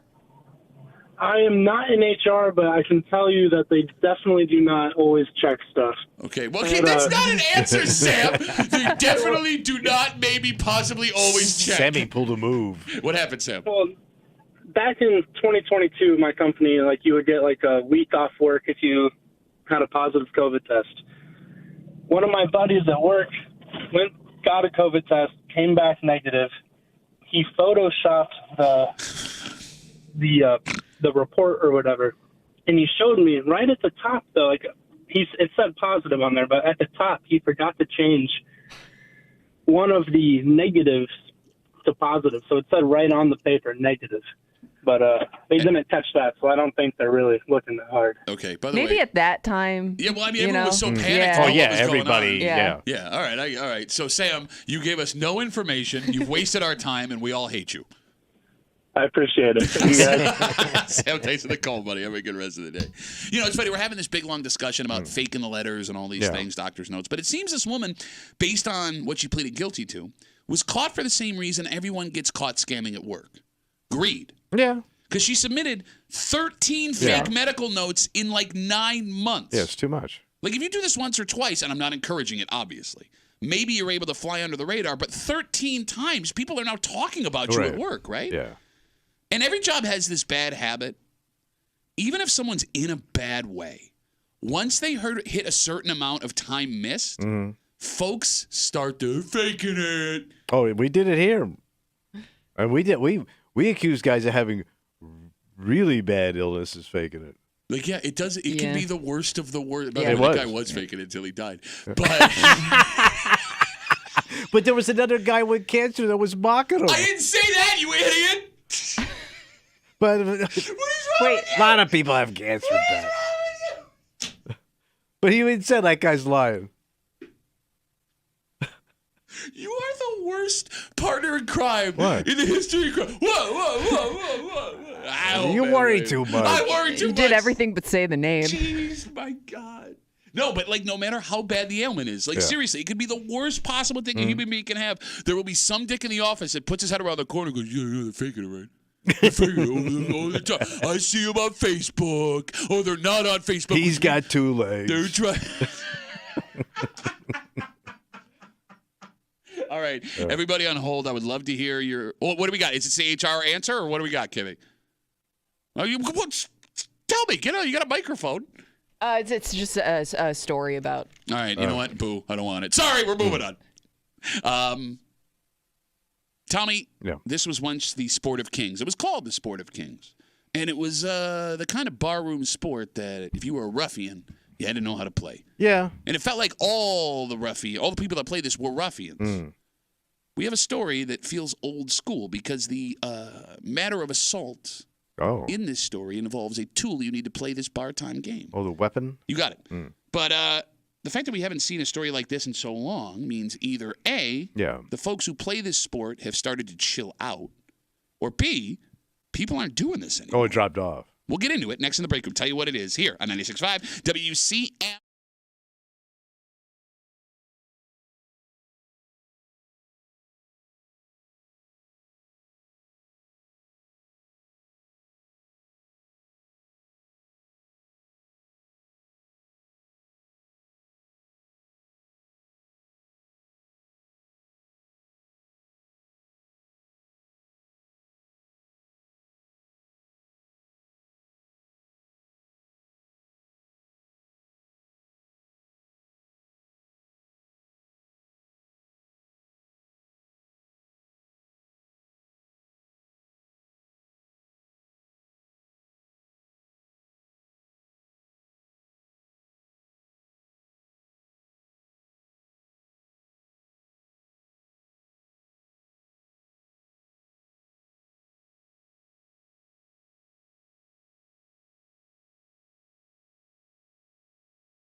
This is a country song waiting to happen, Tommy. What happened? And it happened out in the country, so this makes sense. Okay. But it's a tale you don't hear that often anymore. So are folks doing this less? Or are the folks who are still doing it chilled out compared to the way they used to be? You're hanging out in the break room, Rochester's Classic Rock, 96.5, WCMF, just after 7:45 this morning. St. Patrick's Day is right around the corner. Oh, well, your high holiday. That's right. So you're going to start to see the St. Patrick's Day products popping up. We talked about the Shamrock Shakes that arrived early this year, right? Corned beef and cabbage showing up in the grocery store. Yeah. But a Central New York St. Patrick's Day staple has started to make appearances here in Rochester based on a business from that area that has exploded here. And folks are very confused as to what this is. Oh. In fact, Kimmy, you think this is super gross looking. Yeah. We'll get into it just after 7:45 here in the break room on CMF. This story comes to us from Wayne County. What happened? Police have arrested a man after an incident at a bar. They say the man, whose age we do not have, struck a person with a pool cue during a fight. Yeah. He used a pool stick as a weapon. He was arrested Sunday for harassment, criminal possession of a weapon, and menacing. Now, what's interesting about this story, the actual incident took place last September. Oh. Oh, wow. He was just arrested Sunday. Yeah. So this is a pool cue investigation over a year old. Damn. And if this guy is guilty, he had to have thought he got away with the cueing. Yeah. Absolutely. A year, right? Mm-hmm. Do people still play pool? I would think, like, what interest was, like, your daughter's generation having pool? They've never played, I don't think. Like, neither of my kids have ever played pool. And, like, where would they play outside of you buying them a pool table? Well, that's just it. Like, I played pool as a kid because every once in a while you'd come across someone with a cheap pool table and they would teach you the rules. But like, other than that, it's got to be a dying art. I mean, even sport. Right now, the phone number is 252-WCMF. Like, are there people that go out to bars or billiard halls and just shoot a couple of games of pool? And the reason I ask is there used to be plenty of bar fights that involve stuff on the pool table. Oh, yeah, sure. Cue stick beat down, balls being thrown, somebody gets their head in the triangle and they're choking them out with it. Like, for such a laid-back game, billiards caused a hell of a lot of problems. Right, because it's tied to alcohol. But we haven't seen, Tommy, those stories at all. It's got to be dying. years. Okay, 252-WCMF, 252-9263. So we got two theories here. Either the stories went away because people stopped playing pool, or the folks that are still playing pool have chilled out. Because they've aged out. Like, if let's say I shot pool as a kid. Well, it's a 64-year-old guy. Okay. It's got to be they're dying off. I would think, though, that even for a guy in his 50s, 60s, 70s, pool still angers up the blood. Oh, sure. But you ain't got what you used to have. I got this pool cue, though. You want to run your mouth? It's weird, though, because some traditional bar games in general, you don't see people do it. Like, when was the last time you saw somebody playing darts? There's dart leagues in every bar across Greater Rochester. I guess I just haven't seen it in a while. There's still, I know. Really? Just the other day, one of the dads on my daughter's hockey team's like, how far is this place from where we are right now? And I was like, I don't know why. He goes, oh, my dart league's there tonight. Oh, and this is okay. he's an East Side dad. You would never in a million years How have old him. is he? My age, maybe a little older. A young darter. Yeah, guy's in a dart league. Yeah, I never got into all that stuff. I was just never good at darts. I would like to be in a dart suck at darts. I'm not. Pool was the only bar game that I got good at. Right, and it's hard. I mean, it's a skill. You have to really work at it. But there is something very intimidating about jumping into a game of pool with someone you don't know. Yeah. Because, like, for those who don't know, like, if you go to a bar and you want to play pool, normally you're playing the winner on the table, and there's a very seedy element to it. Especially if you're gambling.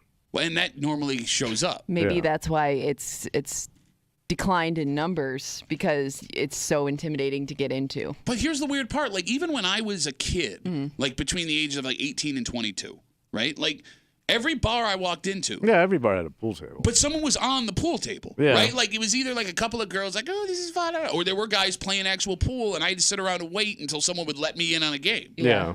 You know what I mean? But I guess, like, that back in the day, you put your money up on the rail, you're going to play. It had a nostalgia. It had a coolness to it. It's not cool anymore? I still think it's cool. It's cool to my generation because it was in movies. I mean, there was movies about pool, multiple movies about shooting pool. Every gangster, even in their hideout, had a goddamn pool table. But, like, I don't know if that's there anymore. Yeah, I can't remember the last show or movie I watched that involved a discussion over a pool table. Like cigars and cigarettes and, yeah, whiskey shots. It's almost romantic. It is, but like that's old school stuff. Okay, so with this story out in Wayne County of a man arrested from an incident that happened over a year ago, beating a man with a pool cue. Well, they probably had to get a rule book to figure it out. That's ball in hand, by the way. Oh, yeah. So there are a couple of places where the pool game is going to show up, and all three of these different places have different vibes. You have the regular bar with the single table, and that is mostly chill unless some guy wants to come in and try and take it over. You have the regular bar with a couple of pool tables, and that seems to get a little more serious because you'll get some competitive pool leagues when dart night isn't happening. You get a mix of people that are into pool and not into pool. Yeah. And then comes the most intimidating place of all. The billiards hall. Yeah, that's the multi-table plex. Yes, if you've never been to a billiards hall. There was one up on East for years. It was like a headliner. Okay, so we'll get into this in a second. I know exactly what you're talking about because I used to go. Kimmy, have you ever been in a billiards hall? No, I know there was one that is in Greece, used to be in Greece. On Ridge Road. That's what I'm talking about. Oh, that Ridge, because there's another one on Ridge and Irondequoit.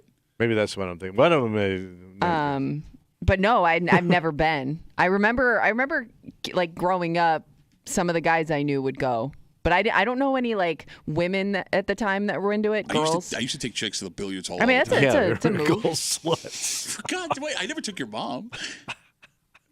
So as Tommy brought up, if you've never been to a billiards hall, just to set the scene for you, right? As Tommy said, it's tables all the way around, everywhere. You pay for games at a big desk, and the characters in these billiards hall, man. Oh, my God. They're scuzz. So it's been a long time, but I used to hang at these places on a regular basis.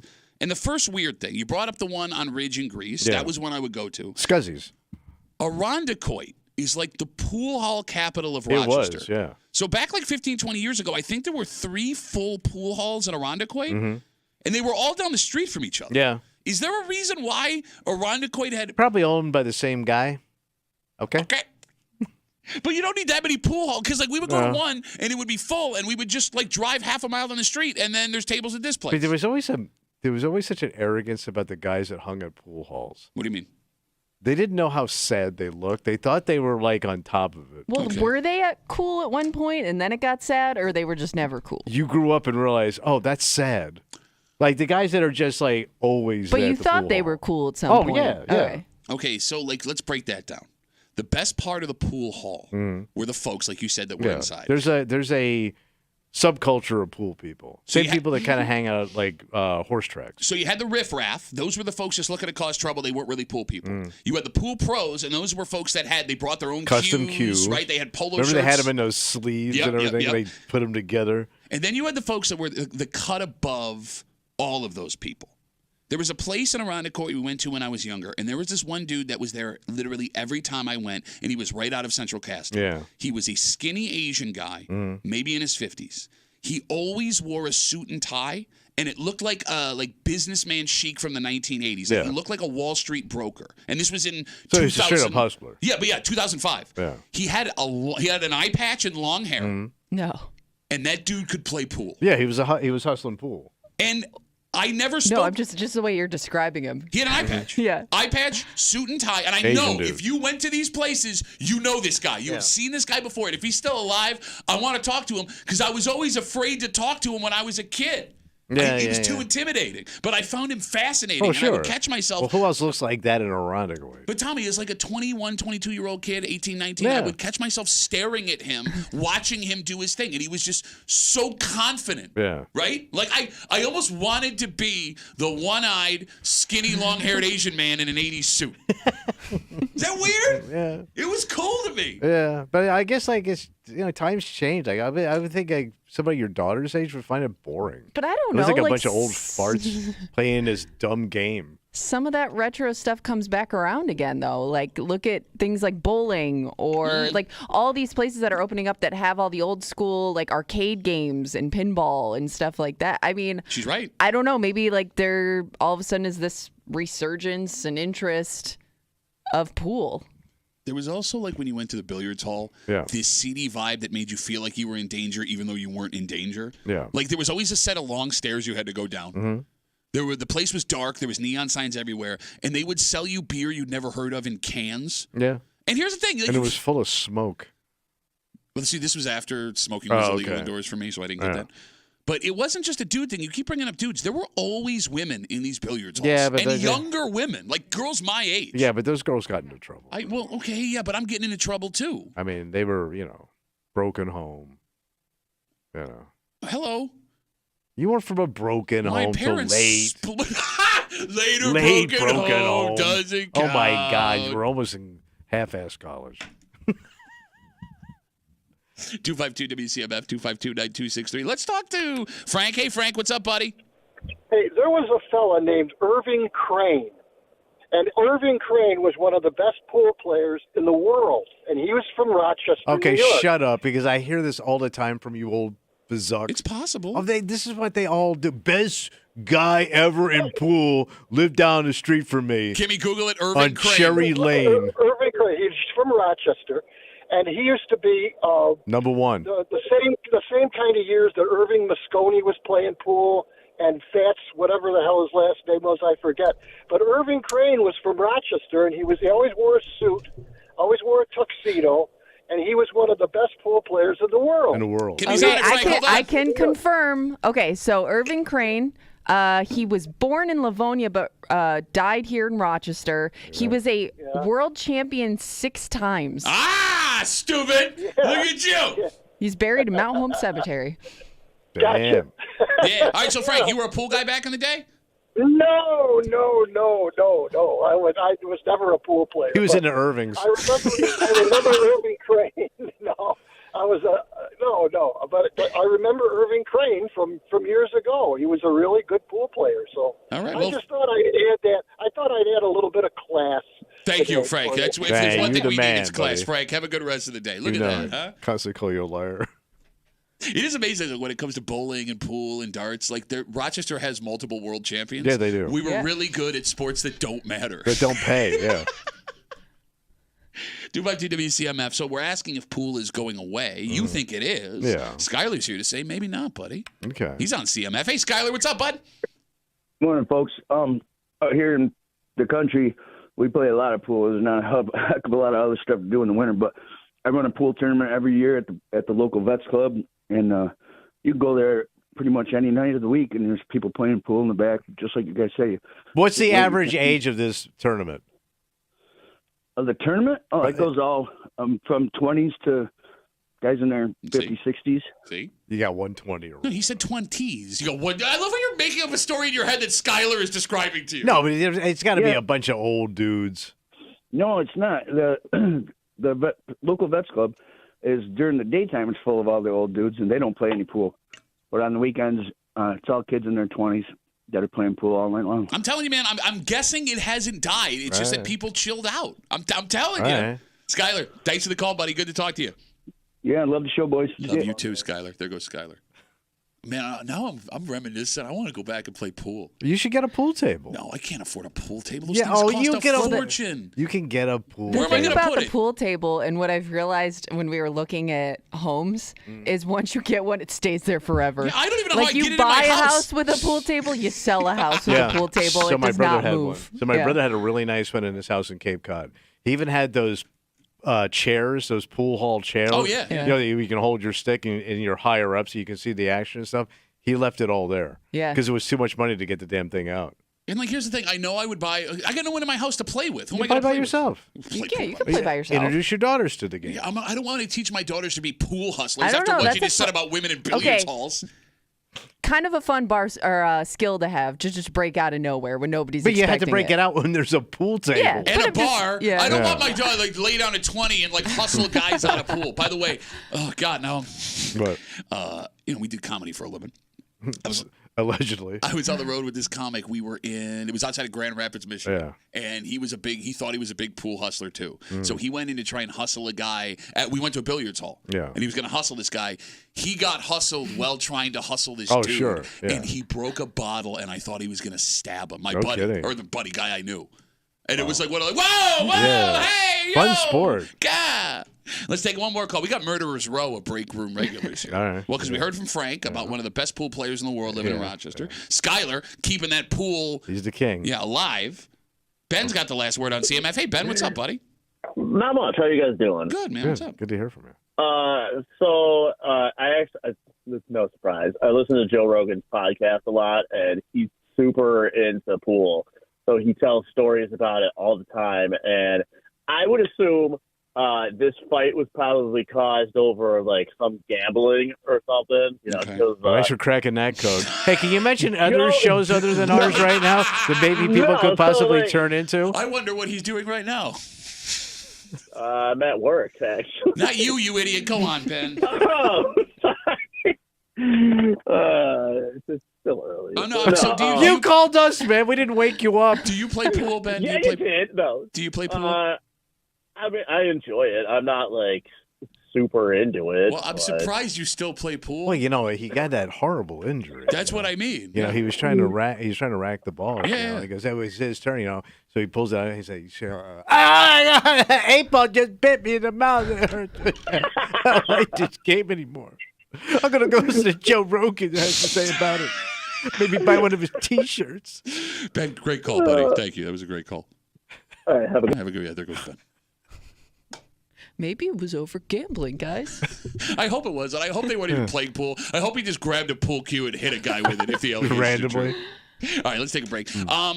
St. Patrick's season is here. Yeah. So you're going to start to see this corned beef and cabbage. The Shamrock Shakes are back at McDonald's. You'll see those, cut out Shamrock cookies that Wegmans does every year. That's about it. No, there is a new, at least to us. I'd never seen it before. I'll be honest with you, I hadn't either. Yeah. But this business from Central New York that is So exploding. it's a Central New York Irish thing? No, well, see, it's not Irish. All right. It's green. It's not Irish. All right. But Kimmy, you are disgusted by this business. I just don't get it. It's green? I don't get who this is for. Is it food? It's food. Well, it's you, drink. And but you think it's gross? Maybe for kids. I don't know It's any a kid adult drink? that would want to buy this thing for this reason. So it's not alcohol? No. Oh. We'll tell you what it is Wow. and where you can get it if Kimmy doesn't throw up in the break. All right. Next on CMF.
We're coming up upon the most Irish of all seasons. Ah, yeah. And because of that, the most Irish of all products will show up. By the way, it is a little insulting as an Irishman that like anything that's green becomes an Irish product. Well, it's kind of how it's turned into, right? Like your Shamrock Shake. Well, like, I love the Shamrock Shake. But don't it's get me just wrong. a shake. No, it's not. Okay. There's no Irish in it. We're not going to have this argument. Well, you can put some Jameson in it if you want to. Oh, and I will. While not driving. Yeah, absolutely. But this product that is a Central New York staple for St. Patrick's Day has now shown up in our area because of a Central New York business that has exploded here. Okay. And it's got people in Rochester scratching their heads wondering what the hell it is.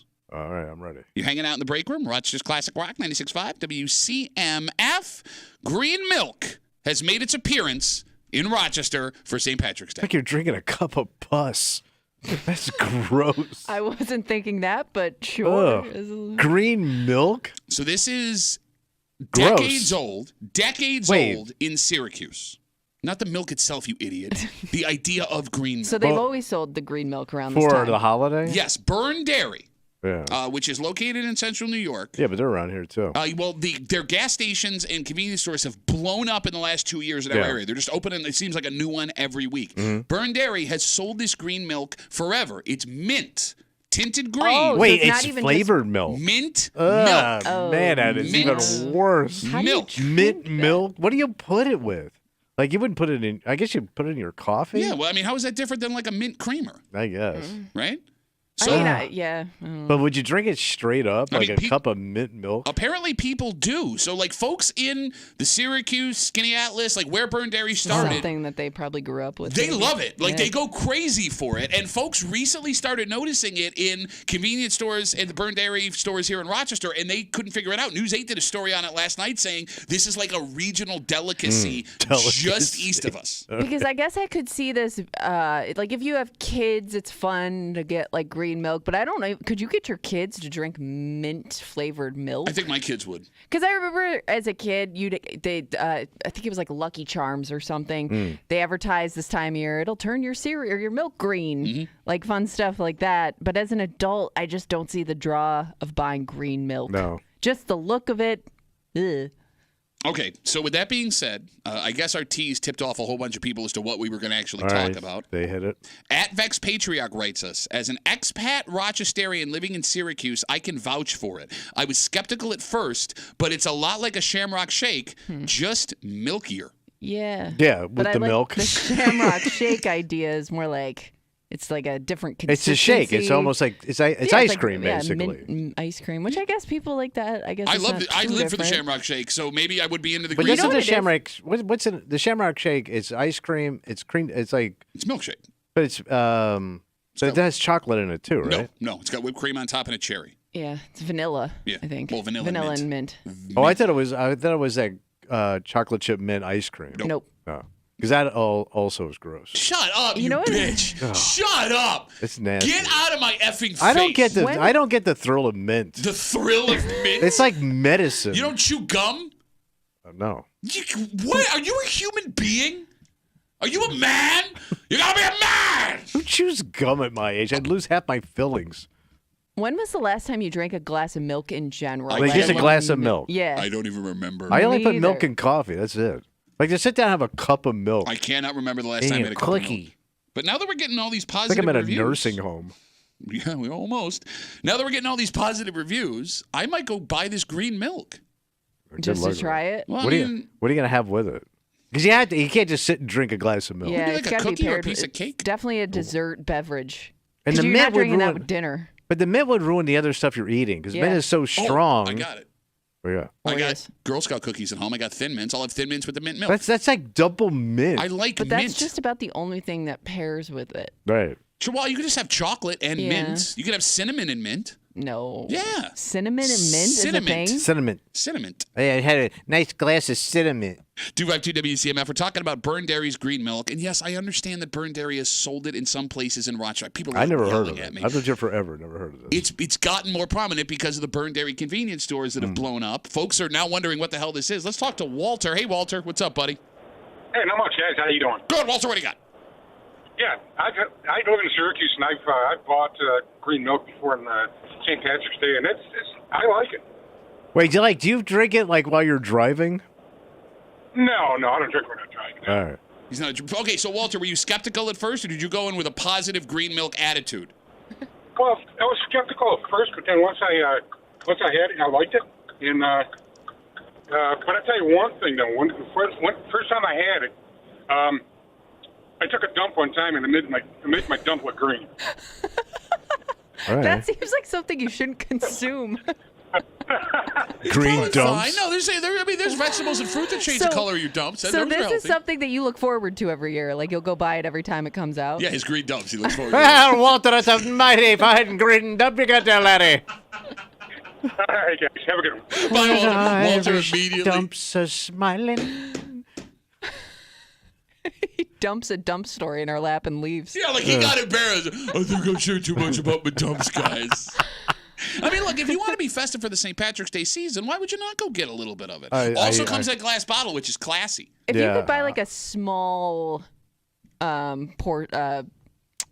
don't know, glass container, whatever of it, I might try it, but I'm not committing to a full gallon. Do you think your husband would like it? Because that mofo will drink a gallon He's of milk. not a milk person. I've seen it. Obviously.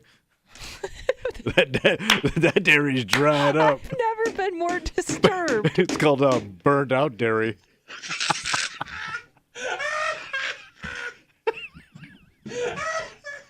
Why did that bother me so much?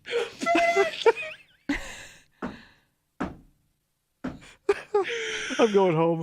You were saying, I don't even remember. Yeah, no, to the folks that have had this before, does it come in like single serving bottles, or do I have to buy the whole a big whopping jug? Yeah, do I have to buy like the whole glass liter or gallon? And also, what's the deposit on a Can't glass? see jugs without laughing. We got Facebook messages coming in. You can always get us at WCMF for the Break Room Facebook page. This comes in from Ann. What's Ann saying? Ann says, you guys are missing out. It's not gross. It goes great over any kind of cereal. Adds a little mint kick to it. It also goes great in any milkshake you want to make. I like to make milkshakes at home with peanut butter, chocolate ice cream, and the green milk. That sounds good. Yeah, but that's okay. Chocolate, peanut butter, mint milkshake. All right. Ooh. I'm in with peanut butter no matter what. Yeah? Okay, No, so we'll put you down as likes peanut butter. No, but if you can sell me on anything with peanut butter. Okay. But the calories, Tommy. Oh, yeah, it's going to hurt you. This kind of milk plus the ice cream plus the peanut butter. Ooh. Yeah, you're going to chub up. Going to get fat. We'll take one more call, 252-WCMF. We're talking about Burn Dairy's green milk. With the explosion of their convenience stores in our area the last 2-3 years, people are starting to see this now. Rochesterians don't know what it is. It's been a St. Patrick's Day tradition for decades in Syracuse, where Burn Dairy originated, and now everyone that's tried it, that's reached out to us, says they like it. Tom's got the last word. Hey, Tom, what's up, buddy? Hey, I grew up in central New York, and that green milk is really good for dunking Oreos in. Oh, mint Oreo dunking. Oh. All right, there you go. And you know what you have to do? What's that? Okay, so like we're now, and Tom, you can back me up on this. Are you a single stuff, double stuff, triple stuff Oreo guy? I'm a double stuff now, but back then they didn't have those. It was just a singles. We didn't have the technology. Doubles are good now. So I'm with you. I'm the double stuff guy. See, amateurs take their fingers and dunk the Oreos in there. Professionals take a fork. You slide the fork into the double stuff. You hold it until the bubbles stop coming up from the Oreo. Then you drown it? Yeah, you got a saturated milk Oreo. It doesn't get too soggy. Nope, it's perfect. Okay. Tom can back me up on this. True, very true. There you go. So you got to waterboard your cookie? I'm 100% have to waterboard your Oreo. Tom, thanks for the call, buddy. I appreciate it. You know what? I'm going to get the green milk. All right. Do it. Maybe I'll get it on the way home. Oh, nice. Because I drive by 14 burned dairies on the way home. But you can't. It's not Sunday. It's not your cheat day. You can can't. This is a non. You have to have a cheat day for this. Yeah, I can put it in the fridge till Sunday. Let it age like a fine green milk. I love aged milk. What does a sour mint milk smell like? Nasty. Yeah, probably not good. Yeah. It's rotten milk. Well, yeah, but then you add the mint twinge to it. All right, well, as we're on this discussion of eating and drinking, yesterday the weather in Rochester, oh, God, it was gorgeous. But it made it so you could maybe eat some things you haven't eaten in a long time. Yeah. Lots of guys threw their coats off, ran outside, had a spatula in hand, and were ready to roll. Oh. And that really pissed off one person in this room. It's not time for that yet. Oh, my God. What do you mean it's not time? It's never not time. Listen, I don't want to be judged. That's all I'm saying. Judged by who? Other people. No, but this is the town where this happens all the time. Yeah, I don't understand what the even argument is here. We'll get into it. We'll do it next here in the break room on 96.5 WCMF.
this shouldn't even be a debate. Oh. Rochester weather only allows this for most people a few months out of the year. Mm-hmm. So if you want to do it the right way, and if you want to do it the right way, yeah, it can get expensive.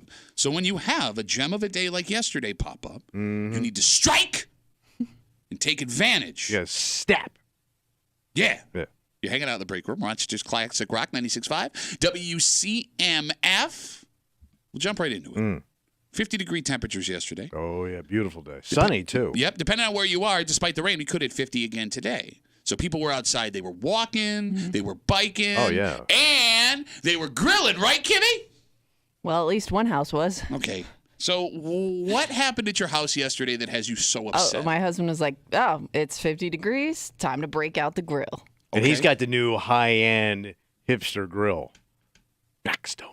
Oh, yeah. I forgot he's got a Blackstone. Yeah, he does. Oh! You don't mess with a Blackstone. Oh, he's got a Blackstone. Doesn't he? Does he have a green egg, too? No. No. But he's got a Blackstone. No, just a Blackstone. So wait a minute. So he's got a legitimate outdoor grill, like a diner. Griddle. Yeah. Graddle. Yes. Okay, I'm not. Delish. I just... that smell of it puts you in a summer mood. It's a little early for the grill. What do you grill up? Burgers. Oh, nice. Why are you...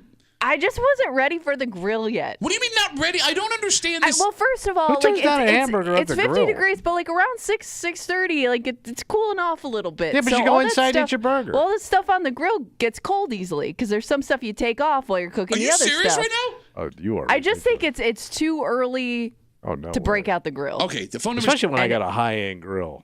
Kid's got a Blackstone. Yeah. Yeah. It's the nicest thing you two own. Probably I've seen your ring. Did you say that he got other grill stuff that he Okay, wanted so to for use? Christmas, he got a bunch of grill accessories for his Blackstone, so he's been dying to use it. All right. Dying. I was like, but nobody else is grilling right Call now. my ass up. I'll eat a burger. No, you won't, because you're getting No, you won't. fat. I won't eat it. I'm fat. Maybe I'll watch him eat it. That's weird. As his shirtless body resides right behind me. Also weird. You're the one staring at it. You're the one brought it up. I mean, come on. The kid's chiseled, right? I mean, it's granted. Who doesn't want hot beef from hot beef? So here's the thing, Kimmy. Yeah. You start with the whole take of...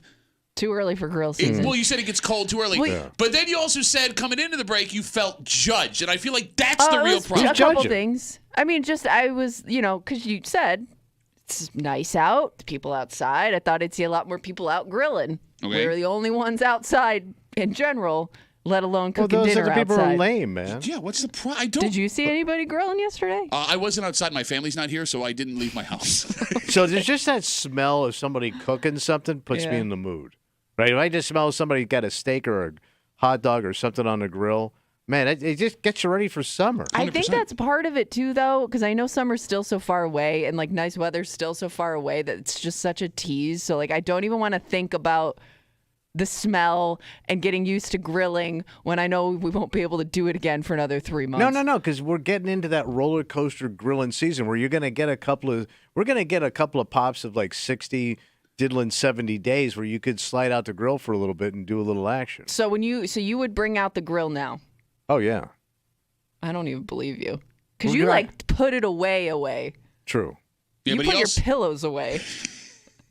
And she's just talking about his chest. The phone number is 252-WCMF, 252-9263. There is no such thing as too early to grill. No. And it's stupid, Kimmy, that you even want to have this debate because a burger or a dog or a steak or pork tastes just as good coming off the grill or out of the smoker now than it does in July. I don't even know if I've had a Yes, you have. burger before. Yes, you have. You have. When? You've had burgers in cold weather. You've gone to tailgating. Preach, brother! Oh, tailgating. You're right. But that's Oh, kind of tailgating's like the number one different- grilling activity. different and you're vibes. high No, into it. different vibes. Different what are you, vibes. breezy? Shut up with the vibes. It Right, is, I mean, it's though. tailgating. Yes. It's snowstorms you guys are cooking. Yeah. He's 100% right. But it's just a different feeling. No, it's not.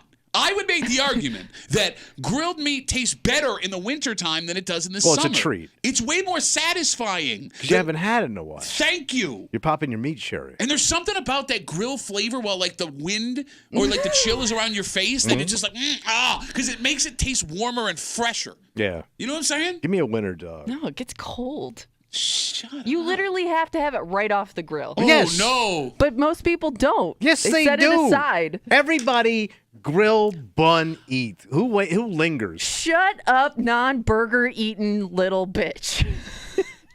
When was the last time you ate a hot dog? I have a couple of guesses when the last time you ate a hot dog was. They closed the place down. No, Kimmy, here's the thing. Normally, I'd be with you on food I don't takes. even know what you even grill. Fennel. No, we did chicken, fish. You bitch. Don't buy. You didn't have to answer that question. If I was your lawyer, I would tell you not to answer that question. Shrimp.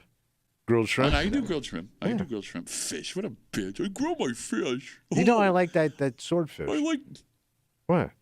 You grill swordfish, you east I side. get it. I get it from your buddy Jeff at Wegmans. Look, let's leave Jeff out of this. I love Jeff. He's your buddy. Jeff's a good dude, but he's forced to sell swordfish. You high-end east side bitch. Oh my God! But it's a weekend treat.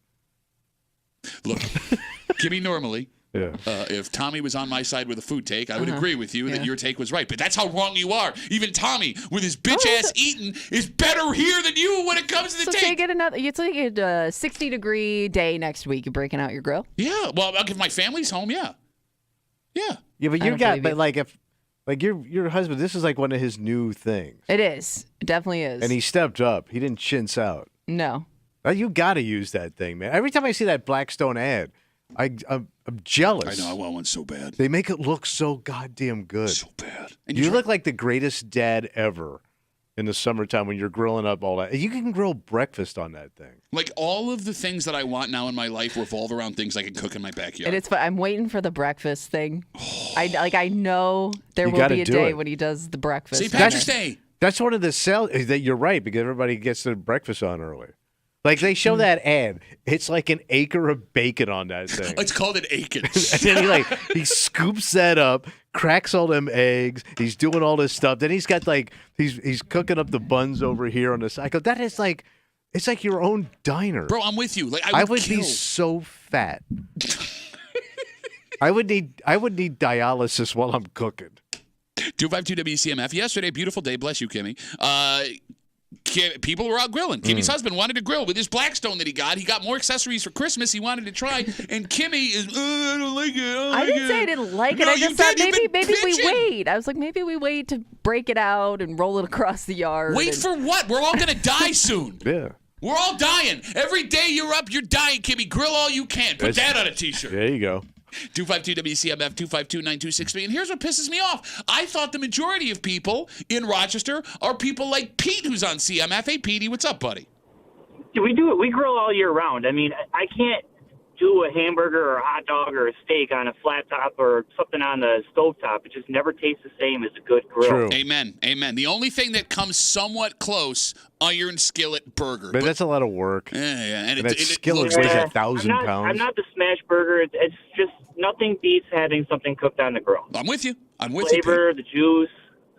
Oh, the juice. No, like the amount of people, Kimmy, like Pete, who will get out a shovel a walkway from... Yeah. Dig a path. Yeah, right to their grill and cook. Like, I don't understand what the... It just seems like a silly amount of work.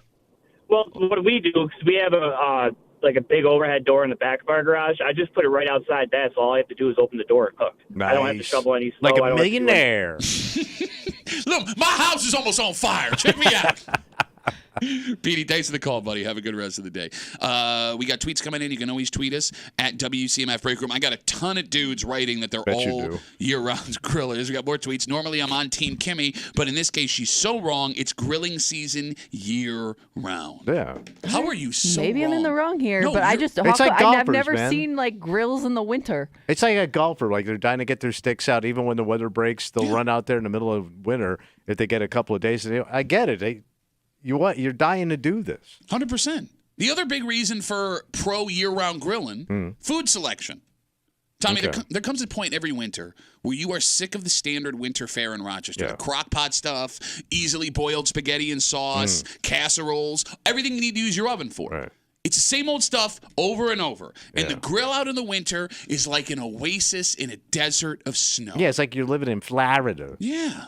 252 WCMF 252-9263. Kimmy yesterday tried to prevent one of Rochester's heroes from enjoying his Blackstone and grilling. All he does for the community. He runs into flaming buildings and you want I didn't stop him. He went. Then did goes it. I home to a just- cold house.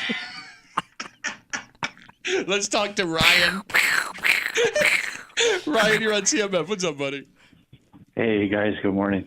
So actually, my wife and I actually grilled out on Christmas Day because it was so nice this year. Ooh, what'd you grill? What'd you grill, Ryan?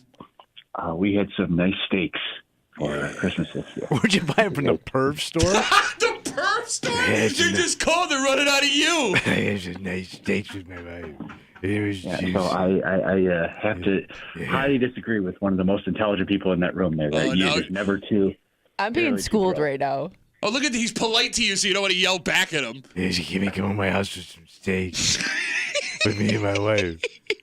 Ryan, thanks for the call, buddy. Have a good rest of the day. We'll have a 3-way tomahawk. God, I wish our listeners could have heard what just happened off mic. Oh. Is this a man-woman thing? It's got to be. But my wife wouldn't turn down, me grilling out. Like, Well, yeah, she just wants you out of the house. Right, and you know how my wife will not touch the grill. And she thinks it's going to blow up every time. So if I said I want to grill out, she'd be fine with it. Yeah, but For many reasons. She thinks it's going to blow up, but she sends you out to light it Yes. every time. No, sincere question. Do women like grill food, period? Because they seem to. Do we like grilled food or do we grill food? Do you like is grilled food a top 5 food for a lot of women? Because I've dated women.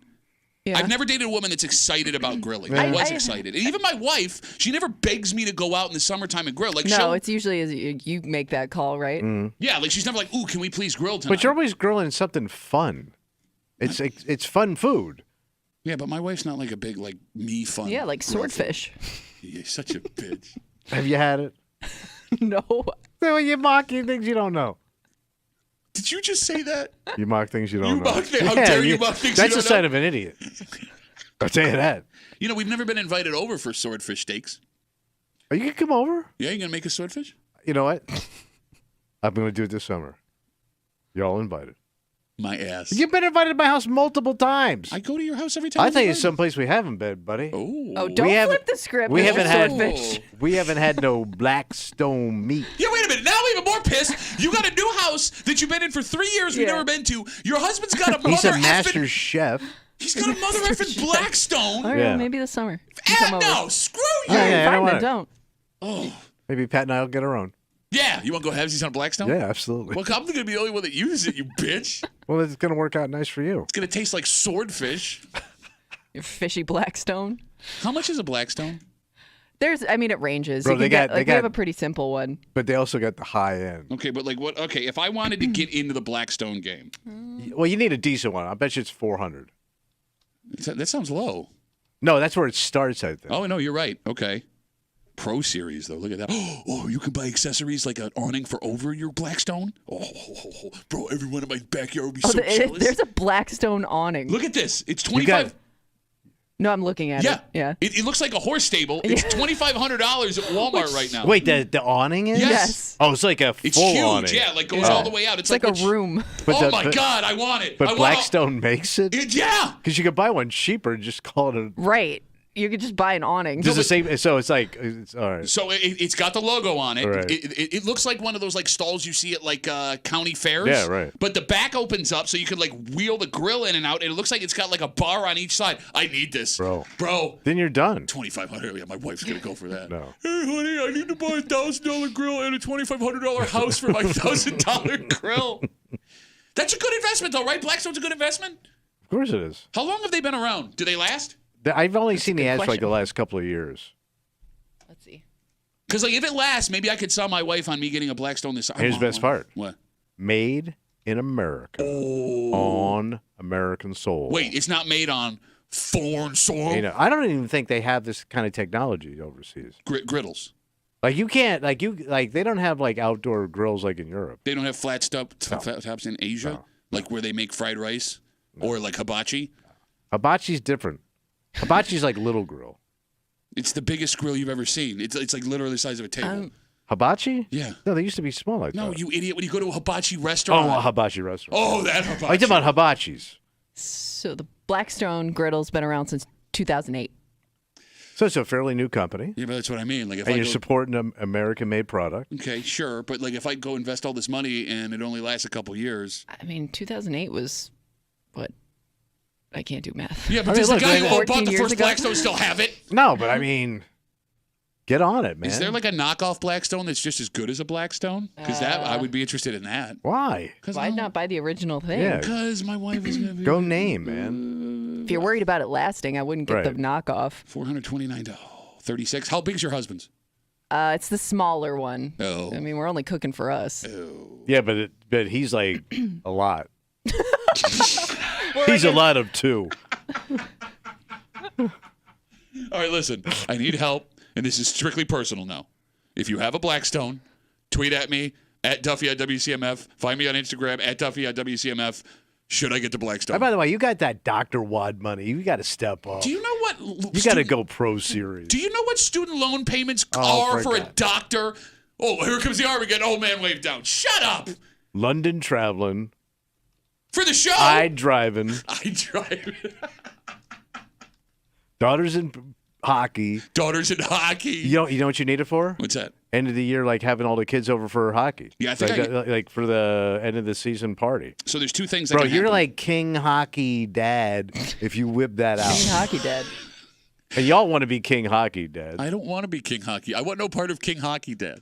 Why? Because it's too much responsibility for me. You have to make grilling memories for your children. I'm with you there. And here's the thing. Here's the thing. There's two ways I can make this work. What's that? I can either sell the whole like family and made in America thing to my wife, which I think will work. She's also out of town right now with the kids. So I could go today and buy one and just have it there when she gets home. So you do the Mike Muley, my father, look what I bought for the whole family that I'm only going to use. Oh. Like when my father came home with a boat? Yeah. You can go low end, come home with a Blackstone and say, hey, I got this for the family. I thought this would be nice. And you sell it as hockey dad stuff. Okay. Pete just wrote me, they last as long as you take care of it. That's not good for me. Well, that's every. No, but that's that's not good Yeah. for me. It's not. Yeah, you do let things go. Blackstone for 8 hours. All right, let's take a break. Kimmy's wrong. All right, let's go from eating outside to eating inside. Oh. Because, okay. I mean, look, you were talking about your seafood with your swordfish. Some folks like eating crab legs. Ooh, crab legs. Lobster. Stuff gets expensive. Oh, yeah. So expensive, in fact, that at a restaurant in Henrietta, What happened? a weapon came out over a discussion about money and seafood. Really? We'll tell you the story next here at the break room on 96.5 WCMF.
You can argue that all crime is some sort of overreaction. Yeah. But this one, oh man. Yeah. Because to flash this weapon in an effort to ensure you got to take this home is a move that's dangerous, scary, and may even have the victim of the crime look you in the face and go, seriously? Oh, wow. You're hanging out in the break room, Rochester's Classic Rock, 96.5, WCMF. You can watch the show. Oh, watch our show. Check out the Odyssey app, WCMF.com, YouTube or Twitch. You can find us on YouTube and Twitch at The Break Room WCMF.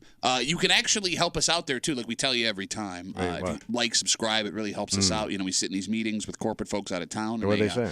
They tell us, you know, when people subscribe to your YouTube channel, lets us know you got a quality program. And by the way, folks have been doing it by the ton. We really appreciate it. It does help us. Thank you so much.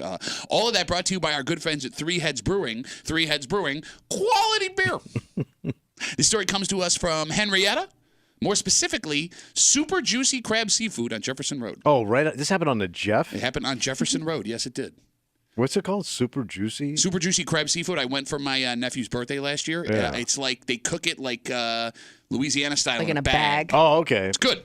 So it happened in late January, but we're just learning about it now. What happened? Around 10 p.m., a customer had a complaint about the food that they were served, which happens at every restaurant. All right. So the manager jumped in action, tried to resolve it, offered the customer a refund, which they accepted. All right. And that was that.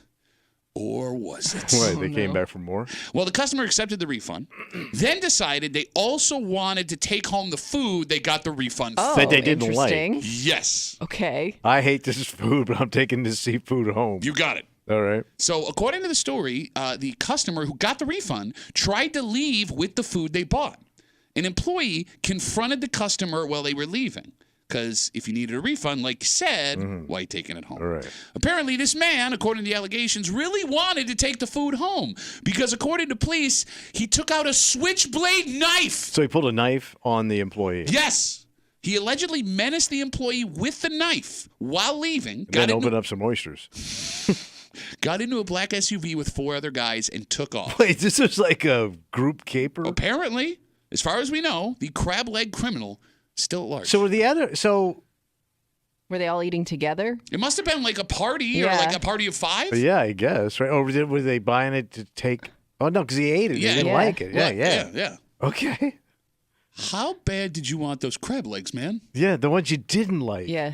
Like, the obvious issue here is taking the food despite getting the refund, right? But it's pretty clear with the details we have after that, maybe the food wasn't the issue after all. Yeah. Maybe this guy was trying to get free dinner. However... pulling a knife in an attempt to get free seafood. You want to talk about the overreaction of the century? Because what could that be worth? Like let's say that order was, I'll go into high end per person, $50. Okay, that's fair. So that means you are now going to go to jail over $50 for the seafood. Well, that is if he gets caught, and even though he smells like seafood, they haven't caught him yet. All right. But he must have left a trail of butter. If I'm also wondering, did they ask for to-go containers? How did they get the food out? So it does come in a plastic bag when they bring it out to you. Okay. So he could have just grabbed the bag and walked with it. Who knows? All right. So there are a couple of things you need to think about that makes this story even more insane. And the phone number is 252-WCMF, 252-9263. We love to hear your voices. First off, he brought the knife to dinner. Yeah, he had it on him. Like the guy went out to have a meal on Jefferson Road with a switchblade in his pocket, like he's a 1950s greaser. He's the Danny Zuko of crab legs. 2, he was prepared with the knife. I'm ready to fight. He's prepared for a confrontation walking out. Yeah, he took that sucker out on the way out the door, which means he knew at minimum at some point before the knife came out, he was going to show people that knife in a restaurant in Henrietta over a refund seafood argument. 3, he had 4 other guys with him. Right, and they were in the car. Well, they ended up getting in the car with him Right. at some point. Do you think those 4 other guys knew what he was capable of here? I hope not. I hope this was like a shock to everybody in the car but him. Like, you think when they got in the car and they started driving away, one of them turned to the back and was like, hey, Dave, maybe next time no switchblades on the way out of the Juicy Crab Seafood restaurant. Because I'm assuming now if I'm driving him, I'm now in trouble. Yeah. Because I'm almost like the wheelman for your like shellfish cape. I don't think that's illegal. I mean, you were already. I don't know. You're the getaway driver on your crab leg heist. What if I'm involved now? I don't know if you could be aiding and abetting a shellfish situation. I don't know. I don't want to be in a car with that guy. Okay, but here's the thing. He's got a knife and he threatened to use it on someone in the restaurant. I'm playing cool. I'm not going to bring it up either from the back seat. Give me the keys. I'll drive. Enjoy. You enjoy. Like if you didn't see it coming, you would almost have to silently sit in that car looking at the other guys who didn't pull the knife like, what the heck? All right. So let's say he's in the car now. Okay. We're rolling. And he offers you a shrimp. Do you take single the shrimp? Okay. He goes, yeah, you guys want a shrimp? He's got it on the knife. Like he's pointing it towards Yeah, he's pointing. He's poking the neck with it. You know, eat this shrimp. I would take the shrimp. Yeah. However, I'm less alarmed about the knife at that point and more alarmed that you opened up a bag of seafood in a car with 4 other people. Right. Because that's going to reek. Yeah, that's okay. Do we know if, sorry if I missed this detail in the story, the guy who pulled the knife was also the guy that complained about the food? It sounds like it. It says that he went and done. Yeah, he went Okay. to leave with the food, and that's Because when I they wasn't confronted him. sure if you were at a table of 5 people and one person complained, got the refund, and you were like, well, hey, wait a second, I liked my meal, so I'm going to take it with me. No, it sounds like it was the same person. Okay. 252-WCMF, 252-9263. Again, a story that happened in January. We're just learning about it this week. Out in Henrietta, a man went out to a seafood restaurant, complained about his food. They offered him a refund. He accepted it. All good to go. He tried to leave with the food that he took the refund for. The employee at the store was like, hey, what are you doing here? Yeah. The man allegedly took out a switchblade knife, menaced the employee with it, then got into a car with 4 other men and his seafood and his knife and took off. He is still at large. You have to wonder What's up? how bad this could have gotten, Tommy, if the manager wanted to push the issue after the knife came out. Demanding, like, trying to grab the food out of his hands? Well, No, Tommy, it let's could have say, got ugly, yeah. let's say they weren't intimidated Mhm. and they were going to get those damn crab legs back. All right. Was this guy really ready to stab someone over to-go crab I'm legs? assuming yes, because as an adult, you thought this was a good idea to get your food. Okay, but there's 2 kinds of people, Tommy. Yeah. There are people who are all bark, no bite. Right. And there are legitimately insane people who, when they don't get their way, will just hurt someone. Do you think there is a human being alive that you see on a regular basis Yeah. that would actually stab an employee of a restaurant over, like you said, a $50, $40 bag of crab legs? I mean, I would be shocked.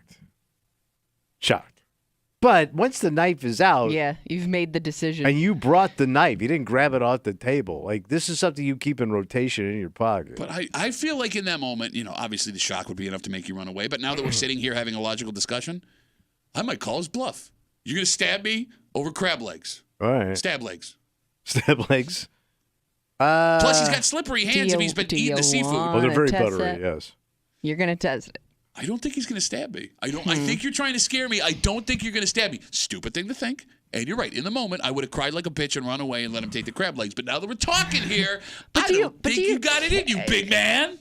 Do you care anyways? Because you're going to have to probably throw all that food out, right? Yeah, I don't know why they wouldn't let you leave with it. I mean, I At get that like the way point- it looks, but at that point, it's a lost cause, Yeah, right? I mean, if you want to take it home, take it home. But Well, maybe- you also didn't think he was going to pull a knife. It's probably the principle of the thing. Yeah. Like, no, or maybe that's their store policy. yeah, which I understand. Right. And you would also have to imagine in a conversation where someone gets a refund Yeah. for food they're complaining about, it probably wasn't a pleasant No, conversation. no. Right. There may There be is. some animosity between the 2 parties. So what, you're going to leave with it too? Go F yourself. Yeah, but now I got to rush you for your bag of fish. The best part of this for the actual restaurant, according to the story, it happened after 10 p.m. Yeah, it's really late at those joints. Well, so when I went, it's a seafood place, so it took a little while. Yeah. Right? So we sat down at like 7. We walked out of there at like 9. So it's Oh, possible all right. these guys had like an 8 o'clock reservation. But like, if it happened any earlier, that place might have cleared out. Oh, sure. Are you guys staying at a seafood restaurant? Your bag gets sat down right in front of you, crab legs, potatoes, oysters, all that stuff. Oysters. Are you guys staying if you saw someone pull out a knife and leave with a doggy bag they got a refund for? Nah. You're leaving? No, I'm not leaving. Oh, you're staying. I got oysters. Yeah, I think I made the Oysters, bro. commitment. Okay. As long as nobody got hurt. All right. It was an incident, a disturbing incident, but it didn't go too far. Now, let's take a step further. The employee, they test this theory. What are you going to do, stab me? superficial cut on the arm. It's bleeding like crazy, Like but just it's a not going to slice. hurt him. Yeah, sliced him. It's not like death, but it looks bad. You eating your food? I mean, the blood might throw me off a little bit. Now we're out. Really? Yeah. You going to take your crab legs with you after what you just watched? Yeah, I'm going to slink out with my oysters. Well, but see, you couldn't even leave right away because if everybody asked for the check at the same time, it's still Yeah, going to be that's true. 15, 20 minutes, so you might You're as well stuck. eat. What if I power eat and leave? While Like he's this- screaming in yes, agony? yes. Is it disrespectful to eat if No. that man that was... It would hurt like a bitch. Oh, is it? Yeah, there's some screaming. And again, you probably have like spices on your hands, Yeah. the knifer from the Yeah. seafood, so that's getting in all You up got in a there. bib on. So I will say this: if my wife and I are there, we're leaving right now. Okay. Like right now, she's out. You and me? I think you and I would eat through it, especially the fatter versions of ourselves. Yeah, we're eating. I think I'm eating through that. Like And if we were busted comedians, oh yeah. I shudder to think at what how stay far it would through. have to get where I would be like, now it's time to leave. Because we were starving, man. Yeah. I know that a lot of those places, I mean, you probably waited a while just to get the table Sure. itself. Yep. So if your order's already in and you've been waiting for that food, I'm probably sticking around. Does that make us bad people? No. I mean, I would you think. wanna think about can it for you a second? justify it? Can you justify it by saying, well, if I leave, then they're not going to get my business. They're missing out on this waitress or waiter is missing out on a There you potential go. tip. You're hurting the economy. Great call. But counterpoint, I Yeah. don't think the person who is writhing in agony after they took a Well, blade to the they arm. are a different story. Right, I'm definitely finishing my cocktail. I'm slamming that bad boy. I am not leaving booze on the table. That's the... Oh, number I know. one. I don't care about the booze Yeah, as much no, as I do the food. I can go get booze somewhere else. I can't. Good luck. It's expensive, and you're paying like a 200% markup. I'm sucking down that scotch. I can't make crab legs at home like the way they make it here. I understand, but I'm not leaving alcohol. I don't care what's going on in my life. Okay. I'm finishing that drink. Okay. Biggest name of tragedy, I'm slamming my drink. Let's not do that. No. Let's not do No, that. I don't wanna test stop. that. I see you opening your mouth. Please stop. We found out What's that? last week that one of the most beloved musicians in the history of Rochester was up for a major accreditation, right? Yeah. Foreigner Lou Gramm, lead singer, finally, after decades, nominated for the Rock and Roll Hall of Fame. And we got excited Yeah. until we saw who else they were up against this year. What are the big names? Yes. And we kind of came to the conclusion that maybe they had no shot to get in. Right.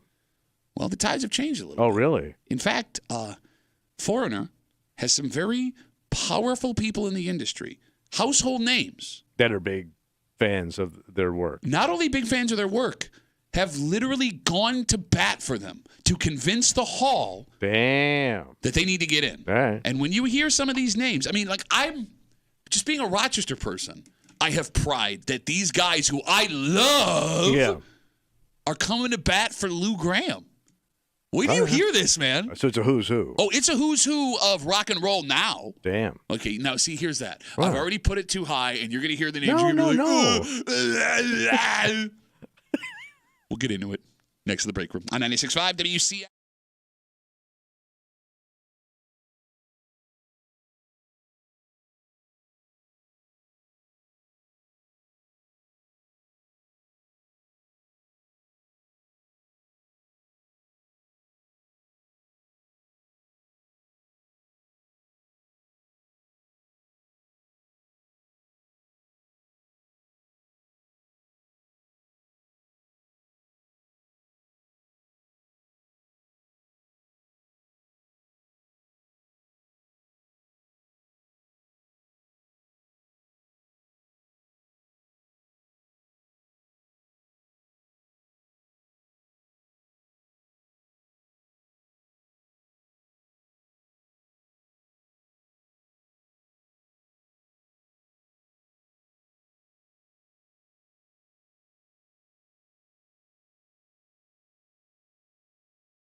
Bro, this could happen. What happened? Like, we were forlorn and sad, and we were happy that they were finally nominated, but Really? there's a legitimate chance now Yeah. that come this time next year, we're talking about Rock and Roll Hall of Famer, Foreigner, and Lou Gramm. Fantastic. You're hanging out in the break room. Please calm down. Rochester Classic Rock 96.5, WCMF. So last week we found out that finally, after I believe 25 years of being eligible, Foreigner was nominated for the Rock and Roll Hall of Fame. But they're still not in. No, just the nomination. And we all got excited until we started looking at the other names they were up against just this year. And there were names I thought were already in. So, I mean, this is just an abbreviated list, but the heavy hitters, Cher, Ozzy Osbourne, Mariah Carey, Dave Matthews Band, who you think is a lock. Look at the following of that guy. So yeah, what? but we were saying he still has time. Plenty of time. Now, we went through the fact that Foreigner has sold more records than almost any other rock band in the Yeah, world. like crushes Elvis. 80. No. Yeah. No. Why do you Rock always band do Elvis. this? Elvis the rock band. Elvis the rock band.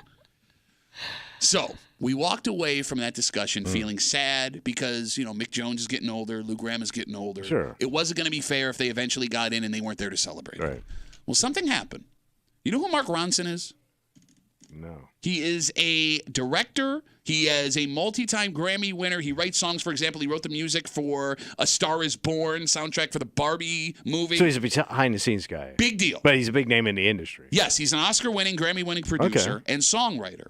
He put together a video featuring some of music's biggest rock names right now, trying to convince the Rock and Roll Hall of Fame to put Lou and the crew in. Oh, so this is like somebody's like a video saying, "Hey, we love Lou." Yes, we're talking about Dave Grohl of the Foo Fighters. Right. We're talking about Jack Black, actor and lead man of Tenacious D. Right. We're talking about Chad Smith, drummer of the Red Hot Chili Peppers. Listen to what they had to say about Foreigner and Lou. You want to know what love is? Love is putting Foreigner in the Rock and Roll Hall of Fame.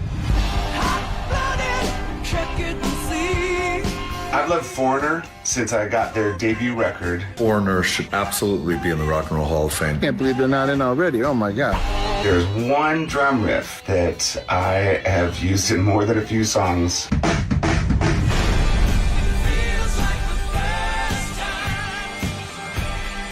Feels like the very first time. Come on.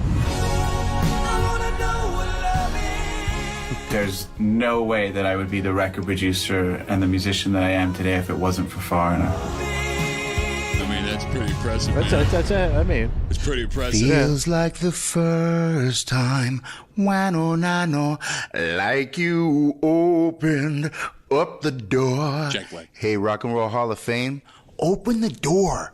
Foreigner's waiting outside. Let him in. Here's the problem: like none of those guys are in the Hall of Fame, except for that producer guy. Foo Fighters will be. The Chili Peppers, are they in yet? Chili Peppers? Chili Peppers might be in. The drummer. And Grohl is in with Nirvana. Oh, okay. So you have two Rock and Roll Hall of All Fame. right. Yeah, that helps. That helps. You got guys that are in. So full disclosure. Yeah. Mark Ronson. They were inducted into the Rock and Roll Hall of Fame in 2012. All right, so you got two Rock and Roll Hall of Famers. All right, that helps. All right, so full disclosure, Mark Ronson, the man who put that video together, is the stepson of Foreigner leader Mick Jones. Oh, yeah. But he's also an industry guy. Yes, I mean, he is. He's got legit chops. Yes, what I'm saying is this isn't some guy that is popular, just loved Foreigner and did this. Yeah, he he's did family. this, yes. And, I mean, I'm sure you also love your dad's music, stepdad's music. But there's even more news yesterday that's kind of tragic that could help get Foreigner in. So they could kind of backdoor it? Did you see this? No, who died? Nobody died. That's kind of the way you painted it. Well, no, this is sad. Okay. Well, that's definitely sad. So the two names that you think of when you think of Foreigner are Rochester's Lou Gramm and Mick Jones. Well, yeah, it's Mick's band. You got it. Mick Jones announced earlier this week he has Parkinson's. Oh, well, he's an older cat. I He mean, is. you know. Well, he says he's been battling it for years, but it's progressed to the point where he can't do full tours and shows with the band anymore. Right. Now, and Lou's been sick for years. Yeah, I mean, it seems like Lou is on the upswing again. Like, there was a time where everyone thought, Yeah, it was, yeah. Yeah. Now, obviously, getting Parkinson's to get into the Rock and Roll Hall of Fame isn't No, but something every you little wanna- thing, unfortunately, helps.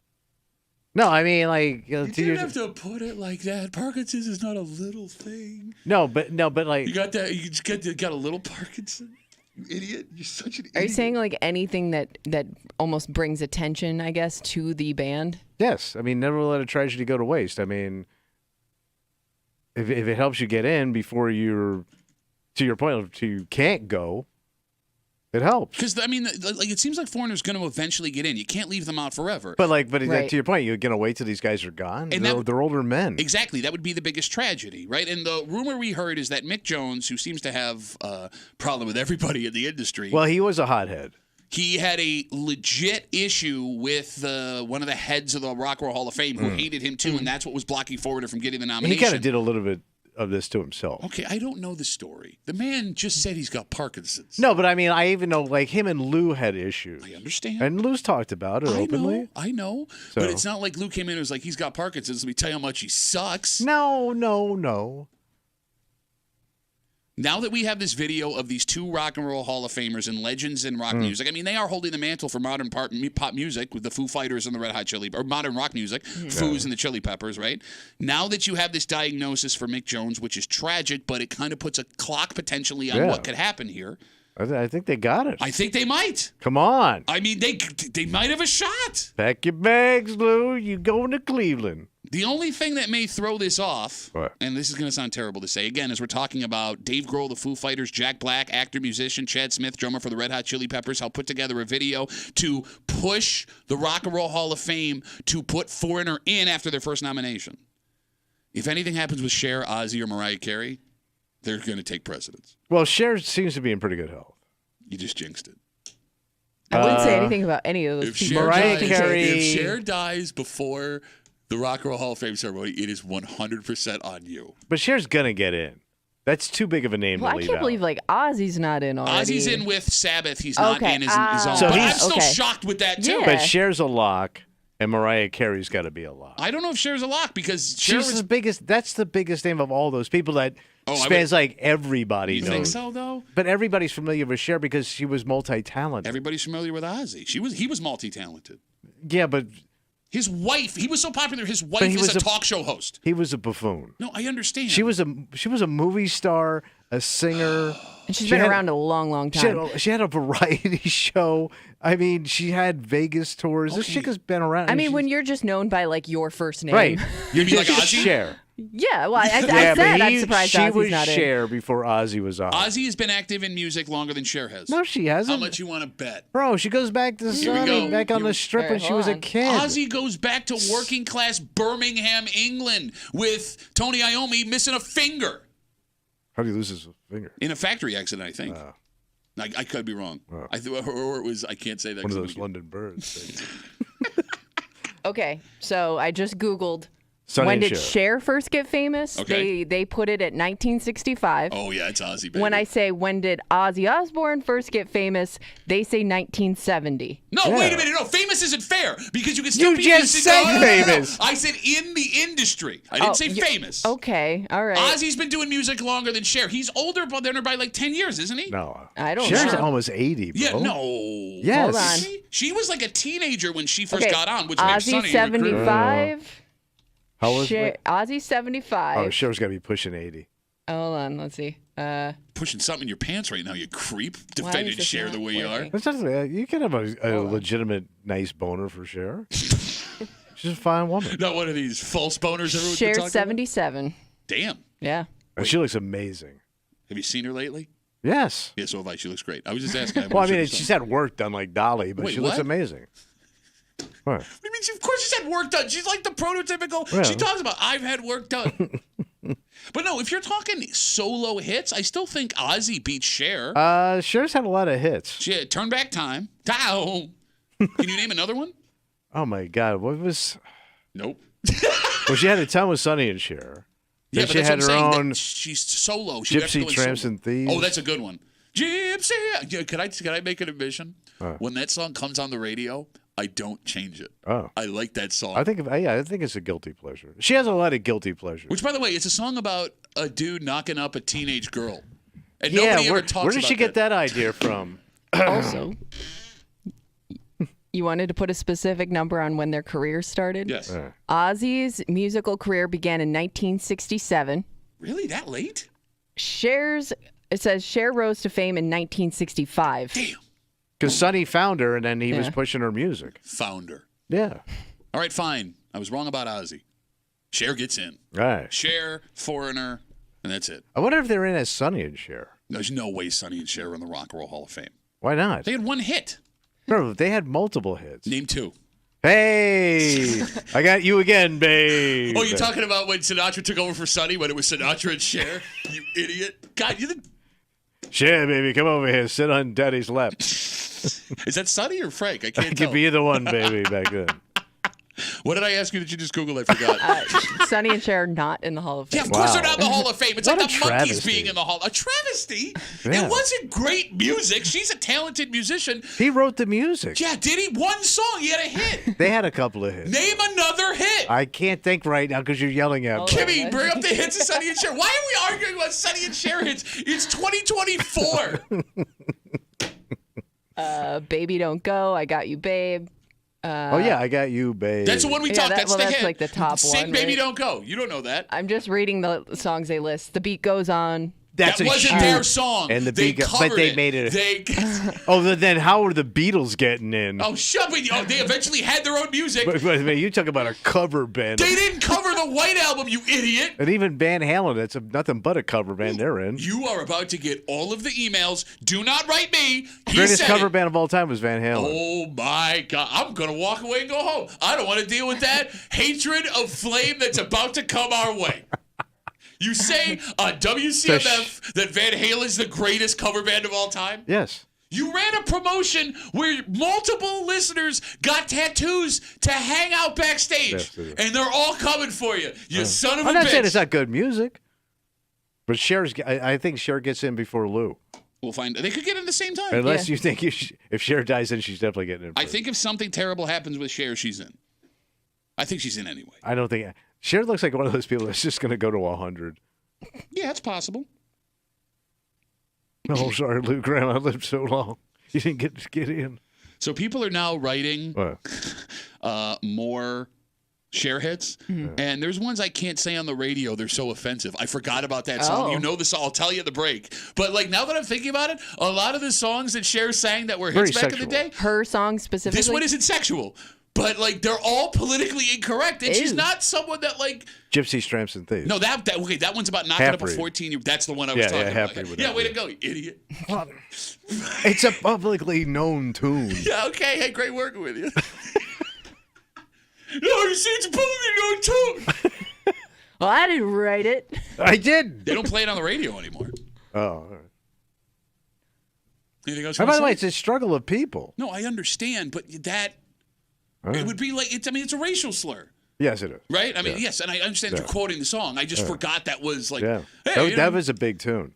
All right, let's take a break. Come on, Lou, you can do it, buddy. We're all pulling Come on, Lou. for you. You're not good with money. No, I'm not good with money. Kimmy is the only one in this room. Kimmy Nah. keeps it tight. Could you not? The money tight. Yeah, no, I got it. And it turns out Yeah. that this room lines up exactly with how America is with their money. Oh. Because when you find out how many Americans are so stupid they can't pass this basic test. Like a financial test? We'll get into it next to the break room. 96.5 WCMF.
The story's alarming, but it's not shocking. No. It makes sense now why people complain so much about not having enough while spending a ton of money at the same time.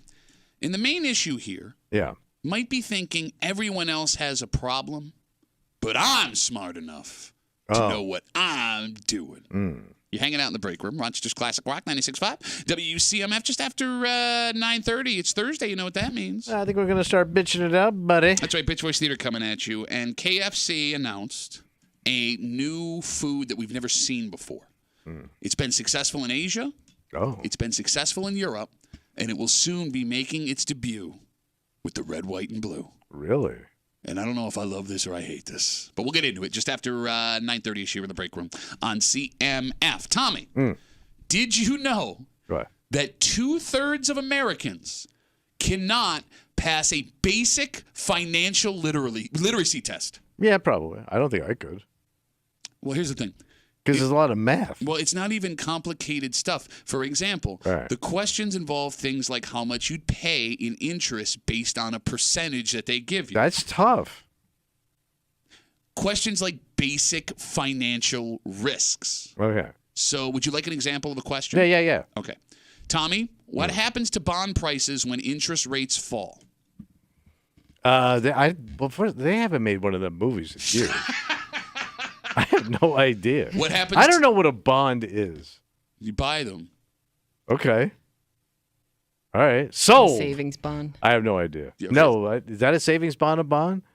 I don't know. Oh, Is I it a don't know. bond? I assumed it was the same thing. There's different bonds. There's government bonds. Like, I don't know what a bond. stock, I don't know if a stock and a bond.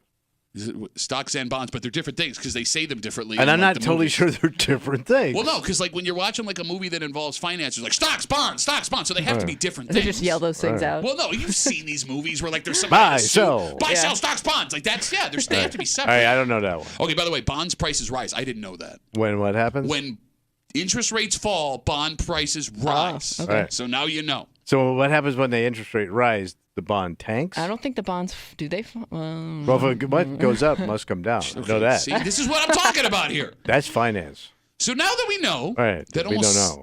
70% of Americans, 7 in 10, have no basic financial knowledge, it's alarming. Right. But that's not the big issue. What? Tommy, the bigger issue is how many of those 7 in 10 Americans that have no idea financially what they're talking They're money about dumb. think they know what they're talking about when it comes to money. Because Tommy, if you know you don't know, you can get help. There are tons of free resources, legitimate businesses looking out for your best interest that you can use, even some of them free through the government. Right. The problem shows up when you believe you have it under control. And when you look around at everybody, it sure feels like it's not the financial illiteracy that's the problem. It's the fact that we don't know we're financially illiterate. We're too dumb to know we're dumb. But that kind of makes sense with things, right? Because nobody wants to look stupid with money. Sure. Because then you look like a chump. You mean like when someone asks you a question about financial literacy on a radio and no one can answer it? Right. So everybody covers up. They'll find their level of finance that they know. Okay, But I also love people. I don't have a level of finance. No, that I like know. let's say you don't know stuff, but they'll always go, I never pay retail. Oh, okay. Yeah, never pay retail. I never pay for shipping. I don't tip on the tax. Okay. They think that that's getting them to the millionaires club. I get what you're saying. I always go buy one, get one. Oh, well, that's a good policy. Yeah, I always wait. I always go to the discount tire store. You especially do it when the bond prices rise after interest rates fall. Oh, See how smart we sounded? Because now we know that. Kimmy, you were going to say, I'm sorry.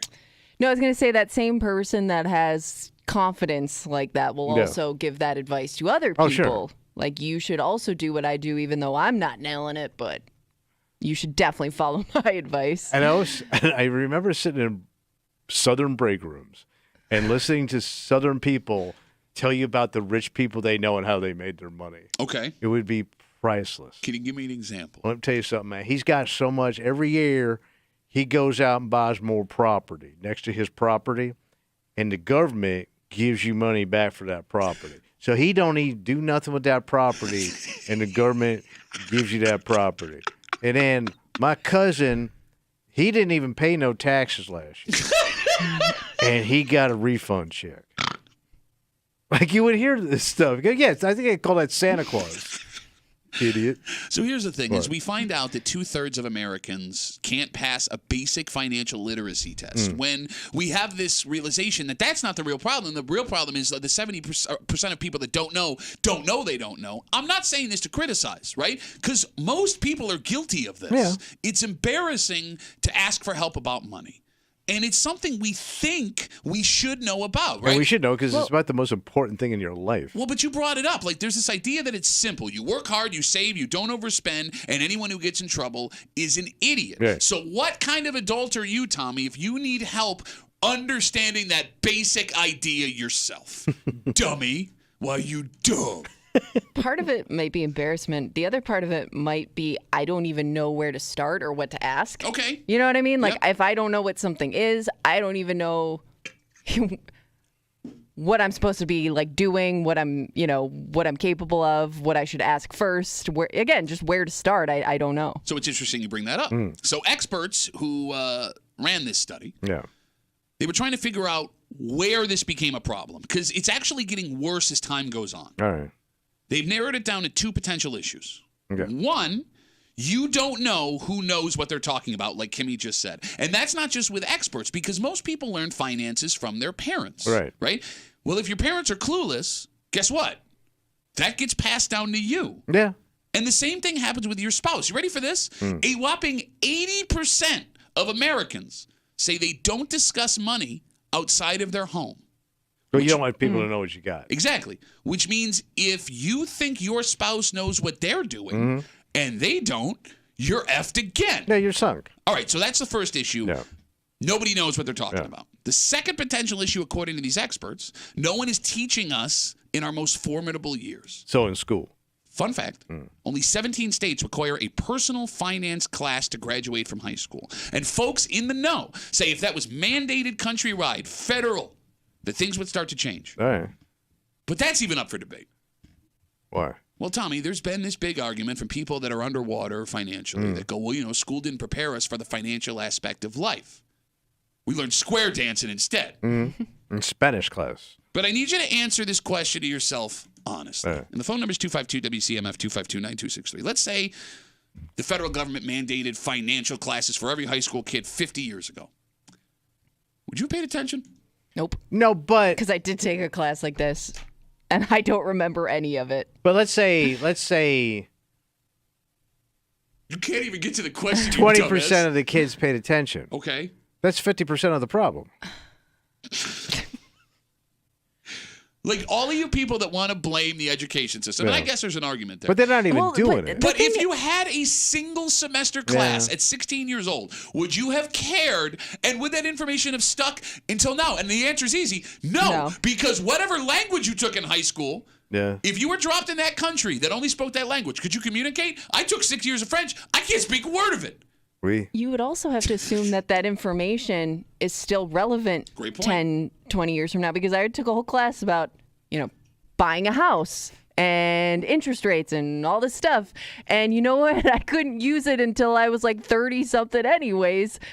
You know what I mean? Like it was everything was different. Everything was completely different than the traditional way people went about certain ththings like that in, 2005. I will say this, like to your point, as a kid, like when my father would tell me about money, right?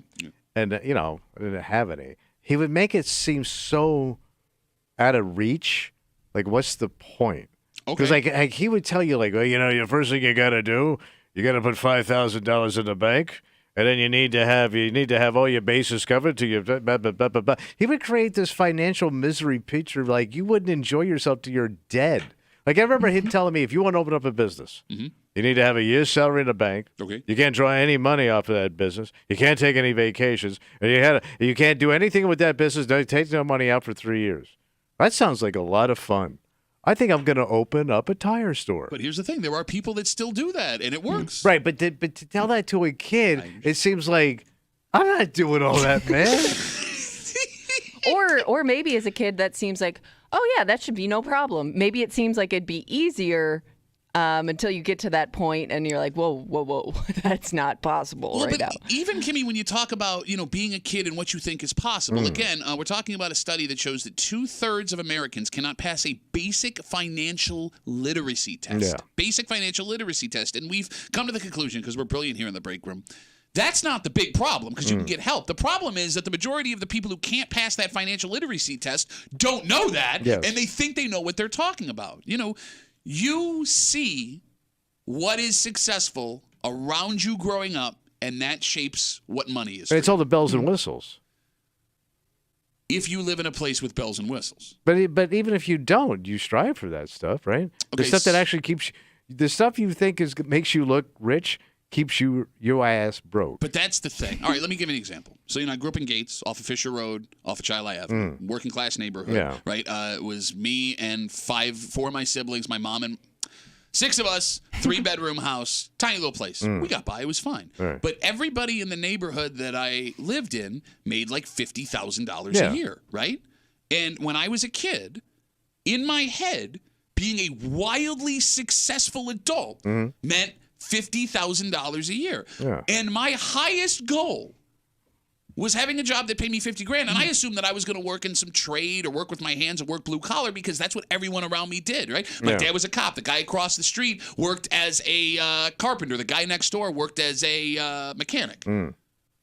I didn't have dreams past $50,000 a year, legitimately at like 10, 11, 12 years old. Right. So, you had access to boats and vacations. Your dad was a millionaire. What you saw as successful was different than what I saw as successful. And even if I had the financial wherewithal to make myself okay, I would have stopped when I got to what I thought success was. Right, yeah. Like you seek what you know. Exactly. All right. Does that make sense? Yeah. Sure, I would love to be a millionaire in a mansion, but even at my age, 13, 14, 15 years old, I knew that wasn't possible. No, you didn't have one rap tune you had. I mean, Kimmy, what did you see as successful when you were 15 years old? Well, I guess for me, I lived in a neighborhood with a lot of Kodakers. I remember almost everybody on my street worked for Kodak or at some point worked for Kodak. So my idea was, well, as long as I get a full-time job somewhere, I'm going to be comfortable in life. Okay. You know what I mean? As long as I go and work in an office every day, I should be fine. So, and that's not the case. Do you realize how different your childhood was compared to our childhood? Yes. I just want to. But I didn't know it at the time. Neither did I. Right. I mean, you can't blame me for being a kid not knowing that I was from privilege. No, you're right. But I can blame you for being the age you are now and crapping on that, despite the fact that you fell ass backwards into a job that you know how to do well. Debatable. What do you ever make? These are the days that I wish I would have kept a journal when I was a kid. Oh, how sad would it have been? Well, would you have even written about this stuff anyway? Thursday. I saw a dog. Thursday, Adam Milk. Dad says electricity should come on by spring, or at least there'll be heat from the sun from the hole in the roof where I get my tan. Aren't you curious? I mean, if you have kids and you're hearing us right now, think about what your kids see as successful. And maybe that's warped now because of social media. Yeah, it's way different. I think your kids see way more than we saw about the outside world. Well, I don't know, Kimmy, because we had Pimp My Ride and we had MTV Yeah, Cribs. but those were rich people. Those were celebrities. But right? I mean, but so were the kids that are my I kids. guess. Everyone's following on TikTok and Instagram. Despite the fact that I knew that existed, I still had a realistic expectation of what life was. What does your kid think? It has to be way skewed now. Just by the entertainment they see compared to the entertainment I saw as a kid. Even the sitcoms and the way people looked and conducted themselves looked more like what was going on in most people's neighborhoods when I was a kid. Okay. Well, no, but I look at the stuff my daughters watch on Netflix, those teen dramas. God, they're so bad. I hate to break this to you, but they were bad when we were kids, too. I hated them, too. But, I just get mad. Look, kid, I'm not going to try and stop you from watching things that curse, right? I'm not going to try and stop you from adult themes. Just make the writing good. But then the kids won't like it. No, but I don't want my daughters to grow up. My biggest fear. Yeah. I don't care what your sexual orientation is. Right. I don't care what kind of job you get. Right. My biggest fear for my daughters is I raise 2 girls that want to watch sitcoms on CBS after football. If that's got to be old people shows for I them. love though. Ghosts. No. How's he walking around with that arrow in his neck? Like, I gotta think if your I kid- walk in my daughter's house and Young Sheldon's on the TV, I have failed as a father. Like, I gotta think your kids think that's how old people watch TV. Probably. And it Because is they're how so old used people to watch TV. streaming, right? Yeah. They didn't grow up with like sitting around waiting for their favorite television program to come on. Sure. But, I mean, the reason I bring up all the kid stuff is I want you to think about this, too. And, again, I don't know what the answer is here. Neither do you. We're both terrible with money. Kimmy is the one that's the most financially sound, but because your parents were good with money. Yeah. I mean, I think so, but I don't know really. I mean, my parents were good with money and they helped set me up for success, but I don't know, to your point, how much I really learned from them in terms of like, because I just think that you have to also have some money to invest and do things with. You know what I mean? Whereas I don't have any of that of what my parents had going when they were my age. I understand. What I mean by you being financially sound is you don't miss bills. No. You're never late on payments. You've always had money. Okay, in the She's bank. mature with money.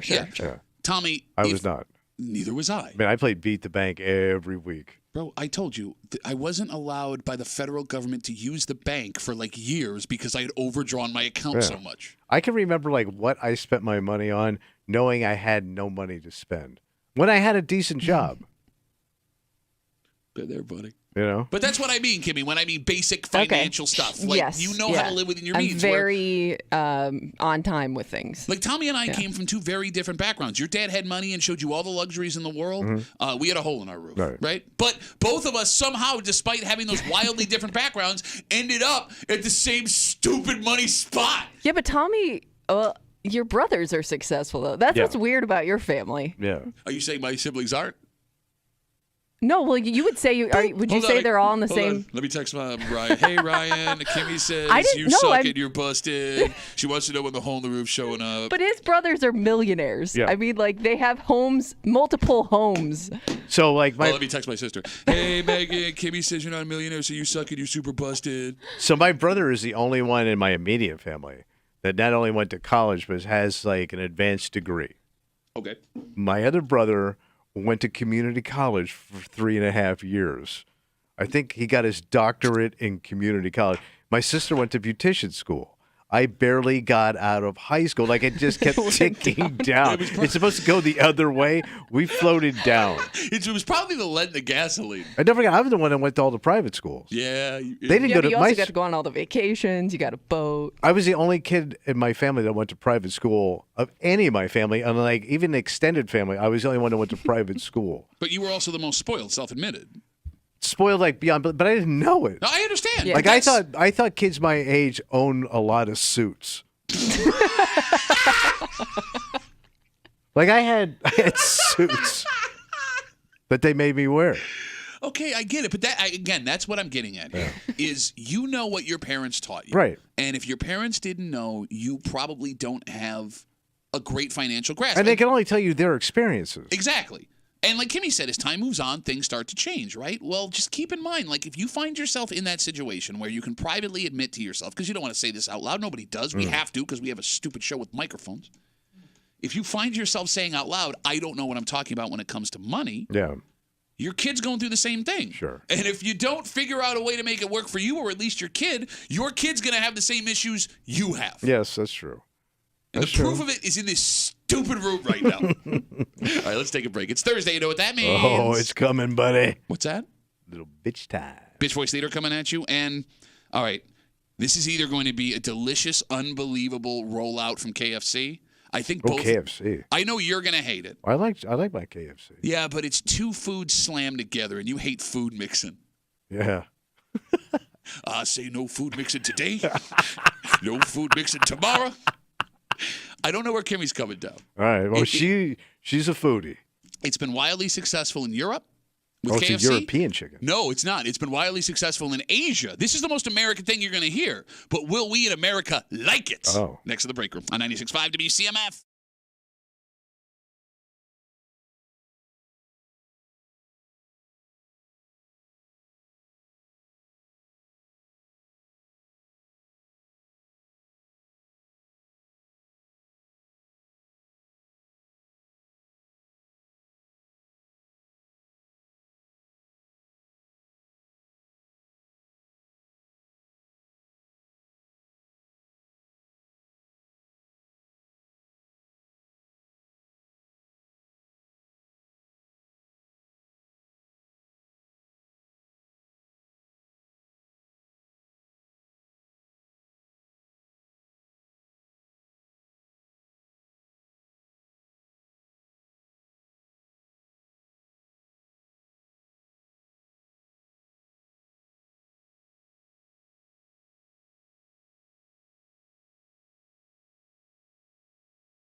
This is the most American food you've ever heard of. Oh, yeah? Yet, we don't want it? Well, that's just it. We haven't tried it yet. KFC decided to roll it out in Europe, and they decided to roll it out in Asia. But it's American food. Oh, it's as American as it gets. Why are they getting it first? Well, they ain't America. Well, I don't know. It's funny. Like, It's America. Well, I mean, look, Chinese food we eat here isn't the food they serve in China. All right. Right? So maybe they thought this was too much for us, but we're going to find out. And I can't tell if this is brilliant or if this is disgusting. Oh. You're hanging out in the break room. Rochester's Classic Rock 96.5 WCMF. We'll get to that in just a second, but it is Thursday. Yeah. When you want to hurt someone in this room, you can't call them short or stupid or laugh at the fact that they thought every little boy had a closet full of suits. You look Richie Rich, man. I was. You got to really hurt someone. Something along the lines of... Oh, I'm Pat Duffy. I want to dress up today like a dying country star on tour. It's called Soon to Be Canceled. Little bitch country star. I'm dying, but I went on tour anyway. Yes. Well, you got to, for the fans. Okay. We take all your bitch voices, we run it back for you. We call it Bitch Voice Theater. Happens now. That's CMF. The Break Room now presents Bitch Voice Theater, starring Thomas Muley and accompanied by Patrick Duffy. Oh, I'm Pat Duffy. I'm going to start an OnlyFans thing. I'm going to do my little kettlebell workout because you'll see how big my penis is next to a kettlebell. Not very impressive. I owe $7 because I'm a busted kettlebell. OnlyFans little bitch. You think that'll make money? Well, I was a hotel general manager for 25 years, so I'm retired. Mr. La Quinta. No. So I did the Australia trip back in 1999. Ooh, I'm down under. Ooh, Yet you're still like... Hey, you never know, bro. Please tell me nothing's ever happened to me in 20 years. I'm walking through the dark of the city, but I'm so scared of the city because I'm a scared-ass little bitch. I am. Okay. I have an Apple Watch. Ooh. It's like the lowest, I cheapest have version. an Apple Watch. Food. Well, no, I will say this. When we were in England, we went to this high-end neighborhood. Ooh, I was in London. And he's on the high honor roll every semester. Ooh, I have a little smarty pants. Oh, I'm going to be Pat Duffy. I look like I run a podcast outside a strip mall that nobody listens to because I'm just a podcast outside, little podcasting little bitch. And that concludes another rendition of Bitch Voice Theater. KFC would like to introduce you to... That's number one chicken. The Cheesa. The Cheesa. What is it? I don't know, but it's got the word cheese in it, so it's got to be good. Okay, Kimmy? Yeah. It's a fried chicken pizza mashup. Okay. So is okay, how does this work? Normally, you would see fried chicken pieces on a piece of pizza. Yes, like that's what I'm toppings. picturing, as a topping. It's not what this is. Oh, wait a minute. You want to guess? Yeah. Go ahead. So the crust is the fried chicken. You nailed it. Okay. So they pound out a chicken breast. So it's a chicken breast. And then that's the crust, basically. You got it. That is delicious. That's like chicken parm. It's exactly what it looks like. Yes, pretty much. God Yeah. damn. So the fried chicken acts the crust, the sauce, cheese, pepperoni go on top, then they cut it into 4 slices, and you have yourself a Cheesa. That sounds awesome. They will be rolling it out at most KFC locations nationwide starting next Monday. They say right now it's a limited time thing, but they don't say how limited. Oh, it's a dunk. So they're going to clean up. It's $9.99 on its own, or you can make it a combo meal for $12.99. They have released it every other country, it seems, but America. This thing has been a hit in the Philippines, India, Thailand, South Korea, Taiwan, Spain, Germany, Mexico, Jamaica, other places. A random mix of places. In fact, there's a commercial from the Jamaican KFC really brands where you get to get a great look at what the cheese looks like. So, could you eat? Because their toppings don't really pair well with pizza normally. Like you wouldn't go to a pizza place and ask for mashed potatoes with corn in them. No. Or a piece of cornbread. Yeah. Could you eat their sides with your chicken pizza? Oh, yeah, absolutely. All right. Why would you not? I mean, would you eat mashed potatoes with chicken parm? I mean, I wouldn't order that because usually it comes with pasta. Yeah, but I don't want your Italian stuff. It's not stuff that necessarily goes together, but it wouldn't be bad together. All right. Man, bro, you could dip your cheese in the mashed potatoes. We are gonna die. See, you're such a bitch. We are gonna die, You're such a bro. bitch. We're all dying, man. This is gonna be way quicker. Every breath Don't worry is- about global warming. You're not gonna be around for it. How big is this thing? Is it like shaped like a pizza? No, so it's Or does not. It just look like a piece of chicken. It's a piece of chicken, and that's what was so surprising that it's $9.99. So maybe it's a bigger piece of chicken. Because they probably pounded a little bit flatter. I don't even see a pounding here. Like I'm looking at the Jamaican commercial right now, and it just looks like a standard piece of KFC chicken. It looks like a chicken parm for $10. Is KFC big like in the Caribbean? I don't know. Because they got Caribbean chicken is phenomenal. I know they're huge. I remember there was one in the airport when we went on our honeymoon. Could you have sounded more like a suburban Well, tourist? it's like they. To go to KFC in the airport of Jamaica. You ain't Just say it aside. You've had Kingston Airport. Oh, no. So on our way there, that reminds me, like, not too far from the airport, there is like a 2-story KFC, and I'm not kidding you. No kidding. Yes. That was in Jamaica. Yes. So they're huge in Asia, and we've told this story before. Yeah. I forget which Asian country it is. I think it's China.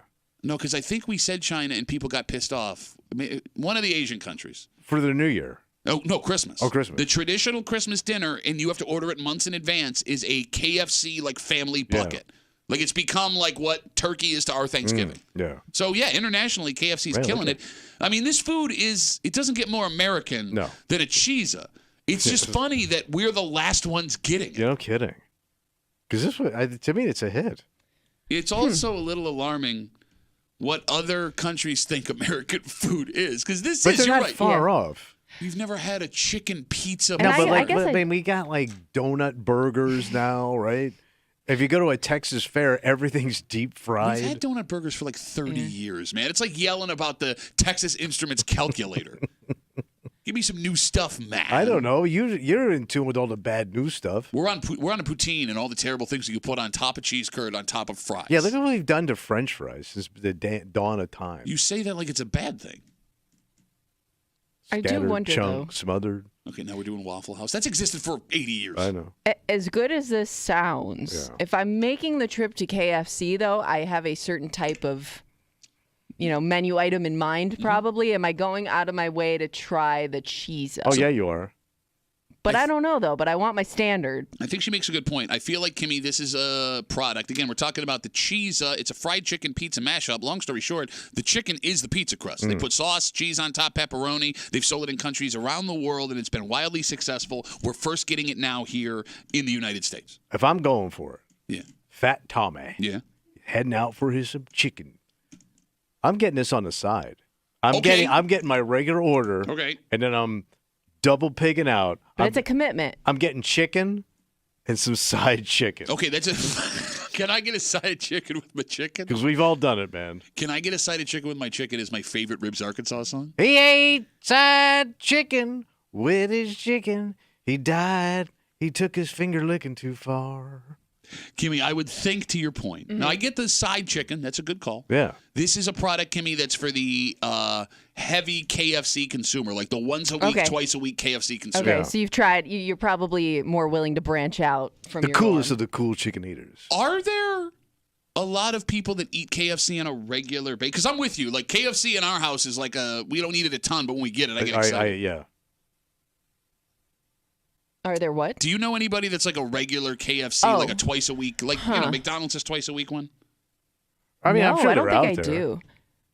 But I get I get so excited. Like if I was going to KFC right now, I would be like shaking.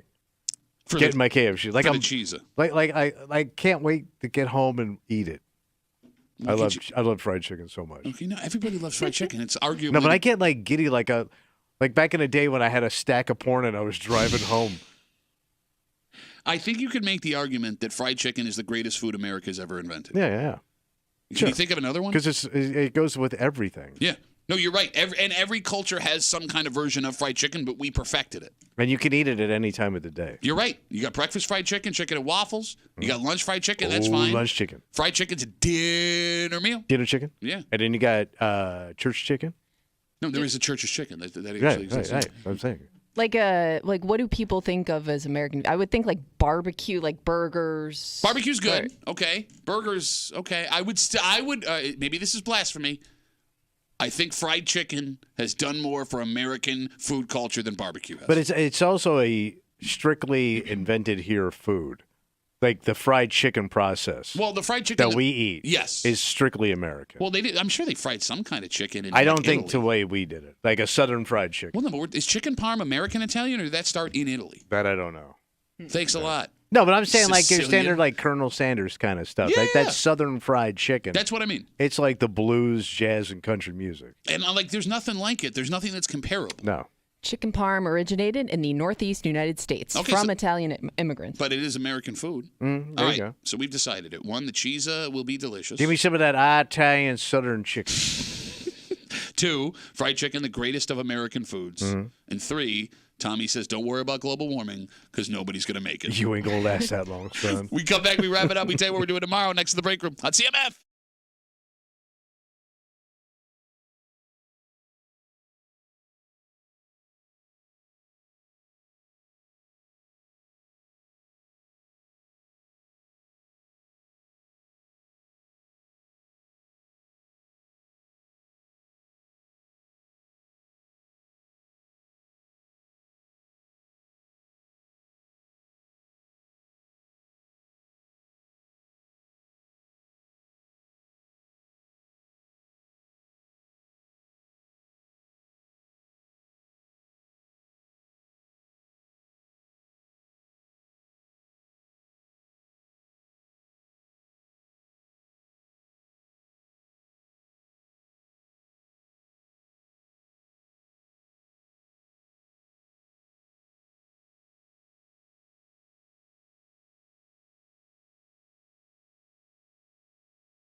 audio Thursday Rapperoo. For a Thursday Break Room CMF that makes tomorrow a Friday. You know what that means? Oh, we don't creep it out, buddy. That's right. We got a creep cap coming at you. Also, just after 7 o'clock. All right.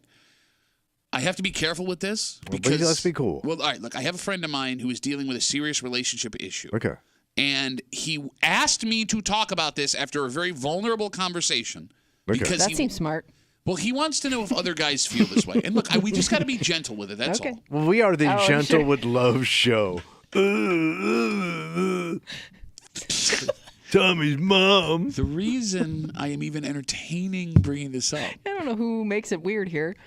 What are you entertaining? The reason I'm even thinking about bringing this up Yeah. is because this has to be a conversation that happens a ton in couples' households. Also, fairly common, probably. That no one else talks about. No, I don't know because no one would talk about it, but I'll give you a quick synopsis. Is it a conversation that happens behind closed doors, or is it a conversation people are afraid to have? Could with also their be that. significant other? It could. That's a great question. So, like, this guy, he's married. His wife's great. They love each other. Everything's fantastic. They got 3 kids. What's the problem? Well, she's now in her 40s, and she doesn't like the way her body looks anymore. Okay, well, that's normal. One specific part of her body Okay. that she wants to get cosmetically enhanced. Oh, okay. All right, so she wants some surgery done. In the nipple region.